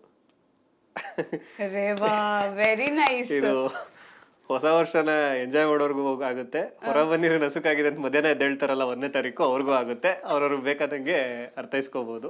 Thank you so much. ಆಮೇಲೆ ನಿಮ್ಗೆ ಹ್ಯಾಂಡ್ ರೈಟಿಂಗ್ ತೋರಿಸ್ತೀನಿ, ಇವಾಗ ತೋರ್ಸಕ್ಕಾಗಲ್ಲ. ಆದ್ರೆ ನಾನು ಅನ್ಕೊಂಡಿದ್ದೆ, ಈಗ ಬರಹಗಾರರ ಹ್ಯಾಂಡ್ ರೈಟಿಂಗ್ ಚೆನ್ನಾಗಿರುತ್ತಾ ಅಂತ ನಾನು ಅನ್ಕೊಳ್ತಿದ್ದೆ, ಬಟ್ ಚೆನ್ನಾಗಿದೆ. ಅಲ್ಲ, ಈಗ ಏನ್ ಹೇಳ್ತಿರೋ ಅಂತ ಹೇಳಿಲ್ಲ. ಲಾಸ್ಟ್ ಈ ತರ ಎವಾಲ್ಯೂಟ್ ಮಾಡಿದ್ದು ನಮ್ ಕನ್ನಡ ಟೀಚರ್ಗಳನ್ನೇ. ಈಗ ಹೊಸದಾಗಿ ನೀವು ಬರ್ದು ತೋರಿಸ್ದಂಗಿದೆ. ಚೆನ್ನಾಗಿದೆ. ಹೊಸ ವರುಷದ ನಸುಕಿದು, ಹೊಸ ನಾಳೆಯ ಬೆಳಕಿದು, ನಿದಿರೆ ಎಲ್ಲ ಕಳೆದು ಹೊದೆದ ಮುಸುಕ ನೆಳೆದು, ಹೊರಬನ್ನಿರಿ ನಸುಕಾಗಿದೆ ಹೊಸಕಿ ಕಣ್ಣ ತೆರೆದು. ವಾವ್, ವೆರಿ ನೈಸ್, ತುಂಬಾನೇ ಚೆನ್ನಾಗಿದೆ. ಬೆಳಗ್ಗೆ 6 ಗಂಟೆವರೆಗೆ ಎದ್ದೇಳೋರ್ಗು ಆಗುತ್ತೆ, ಮಧ್ಯಾಹ್ನ 12 ಗಂಟೆಗೆ ಇಬ್ರಿಗೂ ಮ್ಯಾನೇಜ್ ಮಾಡ್ಬಿಟ್ಟು ನ್ಯೂ ಇಯರ್ ನ ಎಲ್ರಿಗೂ ಹೆಂಗ್ ಬೇಕಾದ್ರೂ ಇದು ಮಾಡಬಹುದು. ಹ್ಯಾಪಿ ನ್ಯೂ ಇಯರ್ ಎಲ್ರಿಗೂ. ಎಸ್, ನಿಮ್ಗೂ ಕೂಡ ಥ್ಯಾಂಕ್ ಯು ಸೋ ಮಚ್. ತಮಗೂ ಕೂಡ ಹ್ಯಾಪಿ ನ್ಯೂ ಇಯರ್. ನಿಮ್ಗೆ 2026 ಇನ್ನೂ ಖುಷಿನ ಕೊಡ್ಲಿ, ಇನ್ನಷ್ಟು ದೊಡ್ಡ ದೊಡ್ಡ ಪ್ರಾಜೆಕ್ಟ್ಗಳು ನಿಮಗೆ ಸಿಗ್ಲಿ ಅನ್ನೋದು ನಮ್ಮ ಆಶಯ. ಜೊತೆಗೆ ಏನ್ ಖುಷಿ ಆಗುತ್ತೆ ಅಂತ ಹೇಳಿದ್ರೆ, ಈಗ ಬರಹಗಾರರ ಲೋಕ ಹೇಗಿದೆ ಅಂತ ತಿಳ್ಕೊಳ್ಳುವಂತ ಕ್ಯೂರಿಯಾಸಿಟಿ ನಮ್ಗೆ ತುಂಬಾ ಇತ್ತು. ಸೊ ಈ ಲೋಕ ಒಂದು ನಂಗೀಗ ಪರಿಚಯ ಆಯ್ತು, ತ್ರಿಲೋಕ. ಸೊ ನಿಮ್ಮನ್ನ ಪ್ರೀತಿಸುವಂತ ಜನ ತುಂಬಾ ಜನ ಇದ್ದಾರೆ, ನಿಮ್ಮ ಪದಗಳನ್ನ ಪ್ರೀತಿಸುವಂತ ಜನ ತುಂಬಾ ಜನ ಇದ್ದಾರೆ. ಜೊತೆಗೆ ನಿಮ್ಗೆ ಅಂತ ಅಭಿಮಾನಿಗಳಿದ್ದಾರೆ, ಜೊತೆಗೆ ನಿಮ್ಗೆ ಸಪೋರ್ಟರ್ಸ್ ತುಂಬಾ ಜನ ಇದ್ದಾರೆ. ಸೊ ಅವ್ರಿಗೆ ಏನ್ ಹೇಳ್ತೀರಾ? ಅದು ಗೊತ್ತಿಲ್ಲ, ನೀವು ಯಾರನ್ನ ಹೇಳ್ತಾ ಇದ್ದೀರಾ, ಎಲ್ಲಿದ್ದಾರೆ ಅವ್ರು ಯಾರು ಅಂತ ಹೇಳಿ ಅಂತ. ಹೋಪ್ಫುಲಿ ಇರ್ಬೋದು ಎಲ್ಲಾರು. ಅಂದ್ರೆ ಯಾರೇ ಸಿಕ್ಕಿದ್ರು ಅದೆಲ್ಲದೂ ನಾನು ಬರ್ದಿರೋದಿನ ಬರವಣಿಗೆಯಿಂದನೇ ಆಗಿದೆ. ಅದೆಲ್ಲದೂ ಒಂದ್ಸಗಿ ಅದಕ್ಕೊಂದು ಎಕ್ಸಾಂಪಲ್ ಏನಂದ್ರೆ, ನಾವು ಯೂಟ್ಯೂಬ್ ಅಲ್ಲಿ ವೆಂಕಿ ಸರ್ದು ವಿಡಿಯೋ ಹಾಕಿದ್ವಲ್ಲ, ಅದ್ರಲ್ಲೂ ಕಮೆಂಟ್ ಬಂದಿದೆ, ನಿಮ್ಮ ಪದಗಳನ್ನ ಹಾಕಿ ಯಾರ್ ಮಹಾನ್ ಭಾವರಪ್ಪ ಇದನ್ನ ಬರ್ದಿದ್ದಾರೆ ಅಂತ ಅಂದವರು ಇದ್ದಾರೆ. ಸೊ ಅಂತವ್ರಿಗೆಲ್ಲ ನೀವು ಪಾಪ ಥ್ಯಾಂಕ್ಸ್ ಹೇಳಲೇಬೇಕಲ್ವ? ಇಲ್ಲ, ಅದನ್ನ ಯಾರ್ಯಾರು ಇವತ್ತು ಅದನ್ನ ಗುರುತಿಸ್ತಾ ಇದಾರ ಎಲ್ರಿಗೂ ಥ್ಯಾಂಕ್ಸ್. ಅದೇ ಅದರಲ್ಲಿ ಒಂದ್ಸ್ ಅಗೇನ್ ಅದು ನಾನು ಬರ್ದೆ ಅನ್ನೋದಕ್ಕಿಂತ ನನ್ನಿಂದ ಬರೆಸ್ಕೊಂತು ಆ ಟೈಮ್ಗೆ. ನೀವು ಅದು ಇಡೀ ಸಿನಿಮಾ ಹೆಂಗಾಯ್ತು ಅದೇ ಥರನೇ ನಾನು ಒಂದು ಪಾರ್ಟ್ ಆಗಿ ಅದ್ರಲ್ಲಿ ಕೆಲಸ ಮಾಡಿದೆ ಅಷ್ಟೇ. ಬಟ್ ಒಂದು ಬರೆಯೋಕ್ಕೊಂದು ಅವಕಾಶ ಸಿಕ್ತು, ಅದನ್ನೊಂದು ಹೇಳಿ ಇವತ್ತೆಲ್ಲ ಅದನ್ನ ಅಪ್ರಿಷಿಯೇಟ್ ಮಾಡ್ತಿರ್ಬೇಕಾದ್ರೆ, ಎಲ್ಲೇ ಯಾರಾದ್ರ ಬಗ್ಗೆ ಮಾತಾಡ್ಬೇಕಾದ್ರೂ ತುಂಬ ಖುಷಿ ಆಗುತ್ತೆ. ಆ್ಯಂಡ್ ನನಗೆ ನೀವು ಹೇಳ್ದಂಗೆ ಫಾಲೋವರ್ಸು, ಫ್ಯಾನ್ಸ್ ಅಂತ ಏನು ಹೇಳ್ತಿದ್ದೀರಾ ಅದೆಲ್ಲ ಸಿಕ್ಕಿರೋದು ಅದರಿಂದನೇ. ಸೊ ನನ್ನನ್ನು ಪ್ರೀತಿಸಷ್ಟೇ ಕನ್ನಡ ಸಿನಿಮಾಗಳನ್ನೂ ಅಷ್ಟೇ ಪ್ರೀತಿಸಿ, ಅದೊಂದೇ ನಾನು ಹೇಳ್ತೀನಿ. ಎಸ್, ಫ್ಯೂಚರ್ ನಿರ್ದೇಶಕರಾಗಬೇಕು ಅಂತ ಕನಸೇನಾದ್ರೂ ಇದೆಯಾ? ಸದ್ಯಕ್ಕೆ ಏನ್ ಹಂಗಿಲ್ಲ. ಇಲ್ವಾ? ಸೈಡ್ ಅಲ್ಲಿ ಇಲ್ಲ, ಯಾಕೆಂದ್ರೆ ಬರಹಗಾರರಿಗೆನೆ ತುಂಬಾ ಬರಹಗಾರ ಅವಶ್ಯಕತೆನೆ ತುಂಬಾ ಇದೆ. ಡೈರೆಕ್ಟರ್ಗಳಿಗಿಂತ ಕಮ್ಮಿ ಬರಹಗಾರರಿದ್ದಾರೆ. ಸೊ ಹಂಗಾಗಿ ಬರವಣಿಗೆನೆ ಅದು ಸಾಧ್ಯವಾದಷ್ಟು ಮುಂದುವರಿಸ್ಕೊಂಡು ಹೋಗ್ತೀನಿ. ಬರಿತಾ ಇರಿ, ಇಂತಹ ಪದಗಳ ಮುತ್ತುಗಳನ್ನ ಕೊಡ್ತಾ ಇರಿ ಅಂತ ಹೇಳ್ತಾ ಥ್ಯಾಂಕ್ ಯು ಸೋ ಮಚ್ ನಮ್ಮ ಕಾರ್ಯಕ್ರಮಕ್ಕೆ ಬಂದಿರೋದಕ್ಕೆ. ಆ್ಯಂಡ್ ನಮಗೂ ಕೂಡ ಖುಷಿಯಾಗಿದೆ, ಈಗ ಹೆಚ್ಚು ಹೆಚ್ಚು ಇಂತಹ ಪದಗಳನ್ನ ಕೇಳುವಂತಹ, ಅದನ್ನ ಅನುಭವಿಸಿ ಖುಷಿ ಮಾಡುವಂತಹ ಕ್ಷಣ ನಮ್ಗೆ ಇನ್ನು ಮುಂದೆ ಬರಲಿ ಅಂತ ಹೇಳ್ತಾ, ಆಲ್ ದ ಬೆಸ್ಟ್ ನಿಮ್ಮ ಲೈಫ್ಗೆ. ಹೀಗೆ ಖುಷಿಯಾಗಿರಿ, ಹೀಗೆ ಬರಿತಾ ಇರಿ ಅಂತ ಹೇಳ್ತಾ thank you so much. Thank you. ನಿಮಗೂ ಕೂಡ ಥ್ಯಾಂಕ್ ಯು. ನಿಮಗೂ ಕೂಡ ವಿಡಿಯೋ ಇಷ್ಟ ಆದ್ರೆ ಲೈಕ್ ಮಾಡಿ, ಶೇರ್ ಮಾಡಿ, ಕಮೆಂಟ್ ಮಾಡಿ. Thank you. ನಿಧಾನಿಸು. ಎಸ್, ಅದು ಹೀರೋಯಿನ್ಗೆ ಹೇಳ್ತಾ ಇರೋದು ಇರ್ಬೋದಲ್ಲಿ, ಬಟ್ ಏನು ಅಂತಂದ್ರೆ ಎಲ್ರಿಗೂ ಅದೊಂದು ಹೇಳ್ದಂಗೆ ಅದು. ಹೌದು, ಎಲ್ರಿಗೂ ಅದನ್ನ ಕನೆಕ್ಟ್ ಮಾಡ್ದಂಗೆ ಸ್ವಲ್ಪ ನಿಧಾನ, ಸ್ವಲ್ಪ ಓವರ್ ಕನಸುಗಳನ್ನೆಲ್ಲ ಕಾಣ್ಬೇಡ ಅನ್ನೋದಂತ ನಿಜ. ಯಾಕಂದ್ರೆ ಓವರ್ ಕಾನ್ಫಿಡೆಂಟ್ ಬೇಕು, ಆದ್ರೆ ಅದು ಓವರ್ ಆಗ್ಬಿಟ್ರೇನೆ ಹೌದು. ಕಷ್ಟ ಆಗೋದು ಅಂತ. ನಿಜ, ಆ ಹಾಡುಗಳಲ್ಲಿ ಎಷ್ಟು ಅರ್ಥ ಇದೆ, ನಿಮ್ಮ ಹಾಡುಗಳಲ್ಲೂ ಅಷ್ಟೇ ಚೆನ್ನಾಗಿರುವಂತಹ ಅರ್ಥಗಳಿದೆ. ಬಟ್ ನಮ್ದೊಂದು ರಿಕ್ವೆಸ್ಟ್ ಇದೆ, ಹೊಸ ವರ್ಷ ಬರ್ತಾ ಇದೆ, ತುಂಬಾ ಜನ ಹೊಸ ವರ್ಷವನ್ನ ಹೊಸದಾಗಿ ನೋಡ್ಬೇಕು ಅಂತ ಆಸೆ ಪಡ್ತಾ ಇದ್ದಾರೆ. ಅದಕ್ಕೋಸ್ಕರ ನಿಮ್ಮ ಹ್ಯಾಂಡ್ ರೈಟಿಂಗ್ ಅಂತ ನೋಡ್ಬೇಕು ಅಂತ ನಮ್ಗೆ ಆಸೆ ಇದೆ, ಹೇಗಿದೆ ಅಂತ. ಜೊತೆಗೆ ಹೊಸ ವರ್ಷಕ್ಕೋಸ್ಕರ ಒಂದು 4 ಲೈನ್ಗಳನ್ನ ಬರಿಬೇಕು ಅಂತ, ಏನಾದ್ರೂ ಪರವಾಗಿಲ್ಲ ಪ್ಲೀಸ್ ನಮಗೋಸ್ಕರ. ಈಗ ನಿಮ್ಮ ಹ್ಯಾಂಡ್ ರೈಟಿಂಗ್ ನೋಡಿ, ತ್ರಿಲೋಕ್ ತ್ರಿವಿಕ್ರಮ್ ಅವರ ಹ್ಯಾಂಡ್ ರೈಟಿಂಗ್ ಕೂಡ ನಾವು ನೋಡ್ತೀವಿ. ಜೊತೆಗೆ ಹೊಸ ವರ್ಷಕ್ಕೆ ಅವರು ಹೊಸದಾಗಿರುವಂತಹ ಒಂದು 4 ಪದಗಳನ್ನ ಕೂಡ ಬರೀತಾರೆ. ನಾನೇ ಹೇಳ್ಬೇಕು, ಅವ್ರು ಬರೀತಾರೋ ಇಲ್ವೋ ಗೊತ್ತಿಲ್ಲ. Please request, it's a humble request. ಇದು ನೀವು ಇಲ್ಲೇ ಬರೆದು ಇಲ್ಲೇ ತೋರಿಸ್ತೀರಾ ಇವಾಗ? ಹೌದು, ಏನ್ ಇಲ್ಲ ಮಾಡೋದು? ಟೈಮ್ ತಗೊಳ್ಳಿ, ನೀವೇನ್ ಪರವಾಗಿಲ್ಲ. ಎಸ್, ಏನ್ ಬರ್ದಿದ್ದೀರಾ? ಸುಮ್ಮನೆ ಏನೋ ಒಂದು ಜಸ್ಟ್ ಗೊತ್ತಿಲ್ಲ ಹೇಗಿದೆ ಅಂತ. ಪರವಾಗಿಲ್ಲ, ನಮ್ಗೆ ಹೆಂಗೂ ಆಗುತ್ತೆ. ಹೊಸ ವರ್ಷದ ನಸುಕಿದು, ಹೊಸ ನಾಳೆಯ ಬೆಳಕಿದು, ನಿದಿರೆಯೆಲ್ಲ ಕಳೆದು ಹೊದೆದ ಮುಸುಕ ನೆಳೆದು, ಹೊರ ಬನ್ನಿರಿ ನಸುಕಾಗಿದೆ ಹೊಸಕಿ ಕಣ್ಣು ತೆರೆದು. Reva, very nice. ಇದು ಹೊಸ ವರ್ಷನ ಎಂಜಾಯ್ ಮಾಡೋರ್ಗು ಆಗುತ್ತೆ, ಹೊರ ಬನ್ನಿರಿ ನಸುಕಾಗಿದೆ ಅಂತ ಮಧ್ಯಾಹ್ನ ಎದ್ದೇಳ್ತಾರಲ್ಲ 1ನೇ ತಾರೀಕು, ಅವ್ರಿಗೂ ಆಗುತ್ತೆ. ಅವ್ರವ್ರು ಬೇಕಾದಂಗೆ ಅರ್ಥೈಸ್ಕೋಬಹುದು. Thank you so much. ಆಮೇಲೆ ನಿಮ್ಗೆ ಹ್ಯಾಂಡ್ ರೈಟಿಂಗ್ ತೋರಿಸ್ತೀನಿ, ಇವಾಗ ತೋರ್ಸಕ್ಕಾಗಲ್ಲ. ಆದ್ರೆ ನಾನು ಅನ್ಕೊಂಡಿದ್ದೆ, ಈಗ ಬರಹಗಾರರ ಹ್ಯಾಂಡ್ ರೈಟಿಂಗ್ ಚೆನ್ನಾಗಿರುತ್ತಾ ಅಂತ ನಾನು ಅನ್ಕೊಳ್ತಿದ್ದೆ, ಬಟ್ ಚೆನ್ನಾಗಿದೆ. ಈಗ ಏನ್ ಹೇಳ್ತಿರೋ ಅಂತ ಹೇಳಿಲ್ಲ. ಲಾಸ್ಟ್ ಈ ತರ ಎವಾಲ್ಯೂಯೇಟ್ ಮಾಡಿದ್ದು ನಮ್ ಕನ್ನಡ ಟೀಚರ್ಗಳನ್ನೇ. ಈಗ ಹೊಸದಾಗಿ ನೀವು ಬರೆದು ತೋರಿಸ್ದಂಗಿದೆ. ಚೆನ್ನಾಗಿದೆ. ಹೊಸ ವರುಷದ ನಸುಕಿದು, ಹೊಸ ನಾಳೆಯ ಬೆಳಕಿದು, ನಿದಿರೆ ಎಲ್ಲ ಕಳೆದು ಹೊದೆದ ಮುಸುಕ ನೆಳೆದು, ಹೊರ ಬನ್ನಿರಿ ನಸುಕಾಗಿದೆ ಹೊಸಕಿ ಕಣ್ಣ ತೆರೆದು. ವಾವ್, ವೆರಿ ನೈಸ್, ತುಂಬಾನೇ ಚೆನ್ನಾಗಿದೆ. ಬೆಳಗ್ಗೆ 6 ಗಂಟೆವರೆಗೆ ಎದ್ದೇಳೋರ್ಗು ಆಗುತ್ತೆ, ಮಧ್ಯಾಹ್ನ 12 ಗಂಟೆಗೆ ಇಬ್ರಿಗೂ ಮ್ಯಾನೇಜ್ ಮಾಡ್ಬಿಟ್ಟು ನ್ಯೂ ಇಯರ್ ನ ಎಲ್ರಿಗೂ ಹೆಂಗ್ ಬೇಕಾದ್ರೂ ಇದು ಮಾಡಬಹುದು. ಹ್ಯಾಪಿ ನ್ಯೂ ಇಯರ್ ಎಲ್ರು. ಎಸ್, ನಿಮ್ಗೂ ಕೂಡ ಥ್ಯಾಂಕ್ ಯು ಸೋ ಮಚ್. ತಮಗೂ ಕೂಡ ಹ್ಯಾಪಿ ನ್ಯೂ ಇಯರ್. ನಿಮಗೆ 2026 ಇನ್ನೂ ಖುಷಿನ ಕೊಡ್ಲಿ, ಇನ್ನಷ್ಟು ದೊಡ್ಡ ದೊಡ್ಡ ಪ್ರಾಜೆಕ್ಟ್ಗಳು ನಿಮಗೆ ಸಿಗ್ಲಿ ಅನ್ನೋದು ನಮ್ಮ ಆಶಯ. ಜೊತೆಗೆ ಏನ್ ಖುಷಿ ಆಗುತ್ತೆ ಅಂತ ಹೇಳಿದ್ರೆ, ಈಗ ಬರಹಗಾರರ ಲೋಕ ಹೇಗಿದೆ ಅಂತ ತಿಳ್ಕೊಳ್ಳುವಂತ ಕ್ಯೂರಿಯಾಸಿಟಿ ನಮಗೆ ತುಂಬಾ ಇತ್ತು. ಸೊ ಈ ಲೋಕ ಒಂದು ನಂಗೀಗ ಪರಿಚಯ ಆಯ್ತು, ತ್ರಿಲೋಕ. ಸೊ ನಿಮ್ಮನ್ನ ಪ್ರೀತಿಸುವಂತ ಜನ ತುಂಬಾ ಜನ ಇದ್ದಾರೆ, ನಿಮ್ಮ ಪದಗಳನ್ನ ಪ್ರೀತಿಸುವಂತ ಜನ ತುಂಬಾ ಜನ ಇದ್ದಾರೆ. ಜೊತೆಗೆ ನಿಮ್ಗೆ ಅಂತ ಅಭಿಮಾನಿಗಳಿದ್ದಾರೆ, ಜೊತೆಗೆ ನಿಮ್ಗೆ ಸಪೋರ್ಟರ್ಸ್ ತುಂಬಾ ಜನ ಇದ್ದಾರೆ. ಸೊ ಅವ್ರಿಗೆ ಏನ್ ಹೇಳ್ತೀರಾ? ಅದು ಗೊತ್ತಿಲ್ಲ, ನೀವು ಯಾರನ್ನ ಹೇಳ್ತಾ ಇದೀರಾ, ಎಲ್ಲಿದ್ದಾರೆ ಅವ್ರು ಯಾರು ಅಂತ ಹೇಳಿ ಅಂತ. ಎಲ್ಲಾರು ಅಂದ್ರೆ ಯಾರೇ ಸಿಕ್ಕಿದ್ರು ಅದೆಲ್ಲದೂ ನಾನು ಬರ್ದಿರೋದಿನ್ ಬರವಣಿಗೆಯಿಂದನೇ ಆಗಿದೆ. ಅದೆಲ್ಲದೂ ಒಂದ್ಸಗಿ ಅದಕ್ಕೊಂದು ಎಕ್ಸಾಂಪಲ್ ಏನಂದ್ರೆ, ನಾವು ಯೂಟ್ಯೂಬ್ ಅಲ್ಲಿ ವೆಂಕಿ ಸರ್ದು ವಿಡಿಯೋ ಹಾಕಿದ್ವಲ್ಲ, ಅದ್ರಲ್ಲೂ ಕಮೆಂಟ್ ಬಂದಿದೆ, ನಿಮ್ಮ ಪದಗಳನ್ನ ಹಾಕಿ ಯಾರ್ ಮಹಾನ್ ಭಾವರಪ್ಪ ಇದನ್ನ ಬರ್ದಿದ್ದಾರೆ ಅಂತ ಅಂದವರು ಇದ್ದಾರೆ. ಸೊ ಅಂತವ್ರಿಗೆಲ್ಲ ನೀವು ಪಾಪ ಥ್ಯಾಂಕ್ಸ್ ಹೇಳಲೇಬೇಕಲ್ವಾ? ಇಲ್ಲ, ಅದನ್ನ ಯಾರ್ಯಾರು ಇವತ್ತು ಅದನ್ನ ಗುರುತಿಸ್ತಾ ಇದಾರ ಎಲ್ರಿಗೂ ಥ್ಯಾಂಕ್ಸ್. ಅದೇ ಅದರಲ್ಲಿ ಒನ್ಸ್ ಅಗೈನ್ ಅದು ನನ್ ಬರ್ದೆ ಅನ್ನೋದಕ್ಕಿಂತ ನನ್ನಿಂದ ಬರೆಸ್ಕೊಂತು ಆ ಟೈಮ್ಗೆ. ನೀವು ಅದು ಇಡೀ ಸಿನಿಮಾ ಹೆಂಗಾಯ್ತು ಅದೇ ತರನೇ ನಾನು ಒಂದು ಪಾರ್ಟ್ ಆಗಿ ಅದ್ರಲ್ಲಿ ಕೆಲಸ ಮಾಡಿದೆ ಅಷ್ಟೇನೆ. ಬಟ್ ಒಂದು ಬರೆಯೋಕ್ಕೊಂದು ಅವಕಾಶ ಸಿಕ್ತು, ಅದನ್ನೊಂದು ಹೇಳಿ ಇವತ್ತೆಲ್ಲ ಅದನ್ನ ಅಪ್ರಿಷಿಯೇಟ್ ಮಾಡ್ತಿರ್ಬೇಕಾದ್ರೆ, ಎಲ್ಲೇ ಯಾರಾದ್ರ ಬಗ್ಗೆ ಮಾತಾಡ್ಬೇಕಾದ್ರೂ ತುಂಬಾ ಖುಷಿ ಆಗುತ್ತೆ. ಅಂಡ್ ನನ್ಗೆ ನೀವು ಹೇಳ್ದಂಗೆ ಫಾಲೋವರ್ಸು, ಫ್ಯಾನ್ಸ್ ಅಂತ ಏನು ಹೇಳ್ತಿದ್ದೀರಾ ಅದೆಲ್ಲ ಸಿಕ್ಕಿರೋದು ಅದರಿಂದನೇ. ಸೊ ನನ್ನನ್ನು ಪ್ರೀತಿಸಷ್ಟೇ ಕನ್ನಡ ಸಿನಿಮಾಗಳನ್ನೂ ಅಷ್ಟೇ ಪ್ರೀತಿಸಿ, ಅದೊಂದೇ ನಾನು ಹೇಳ್ತೀನಿ. ಎಸ್, ಫ್ಯೂಚರ್ ನಿರ್ದೇಶಕರಾಗಬೇಕು ಅಂತ ಕನಸೇನಾದ್ರೂ ಇದೆಯಾ? ಸದ್ಯಕ್ಕೆ ಏನ್ ಹಂಗಿಲ್ಲ. ಇಲ್ವಾ?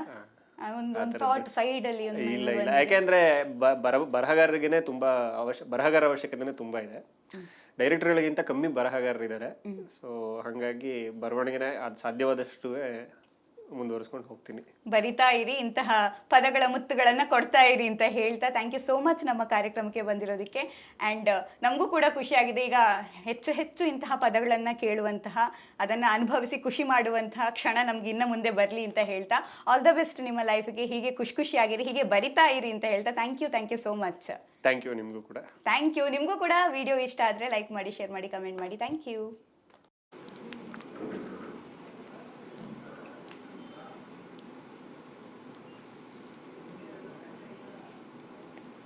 ಎಷ್ಟು ಸೆಕೆಂಡು? 5 ಸೆಕೆಂಡ್.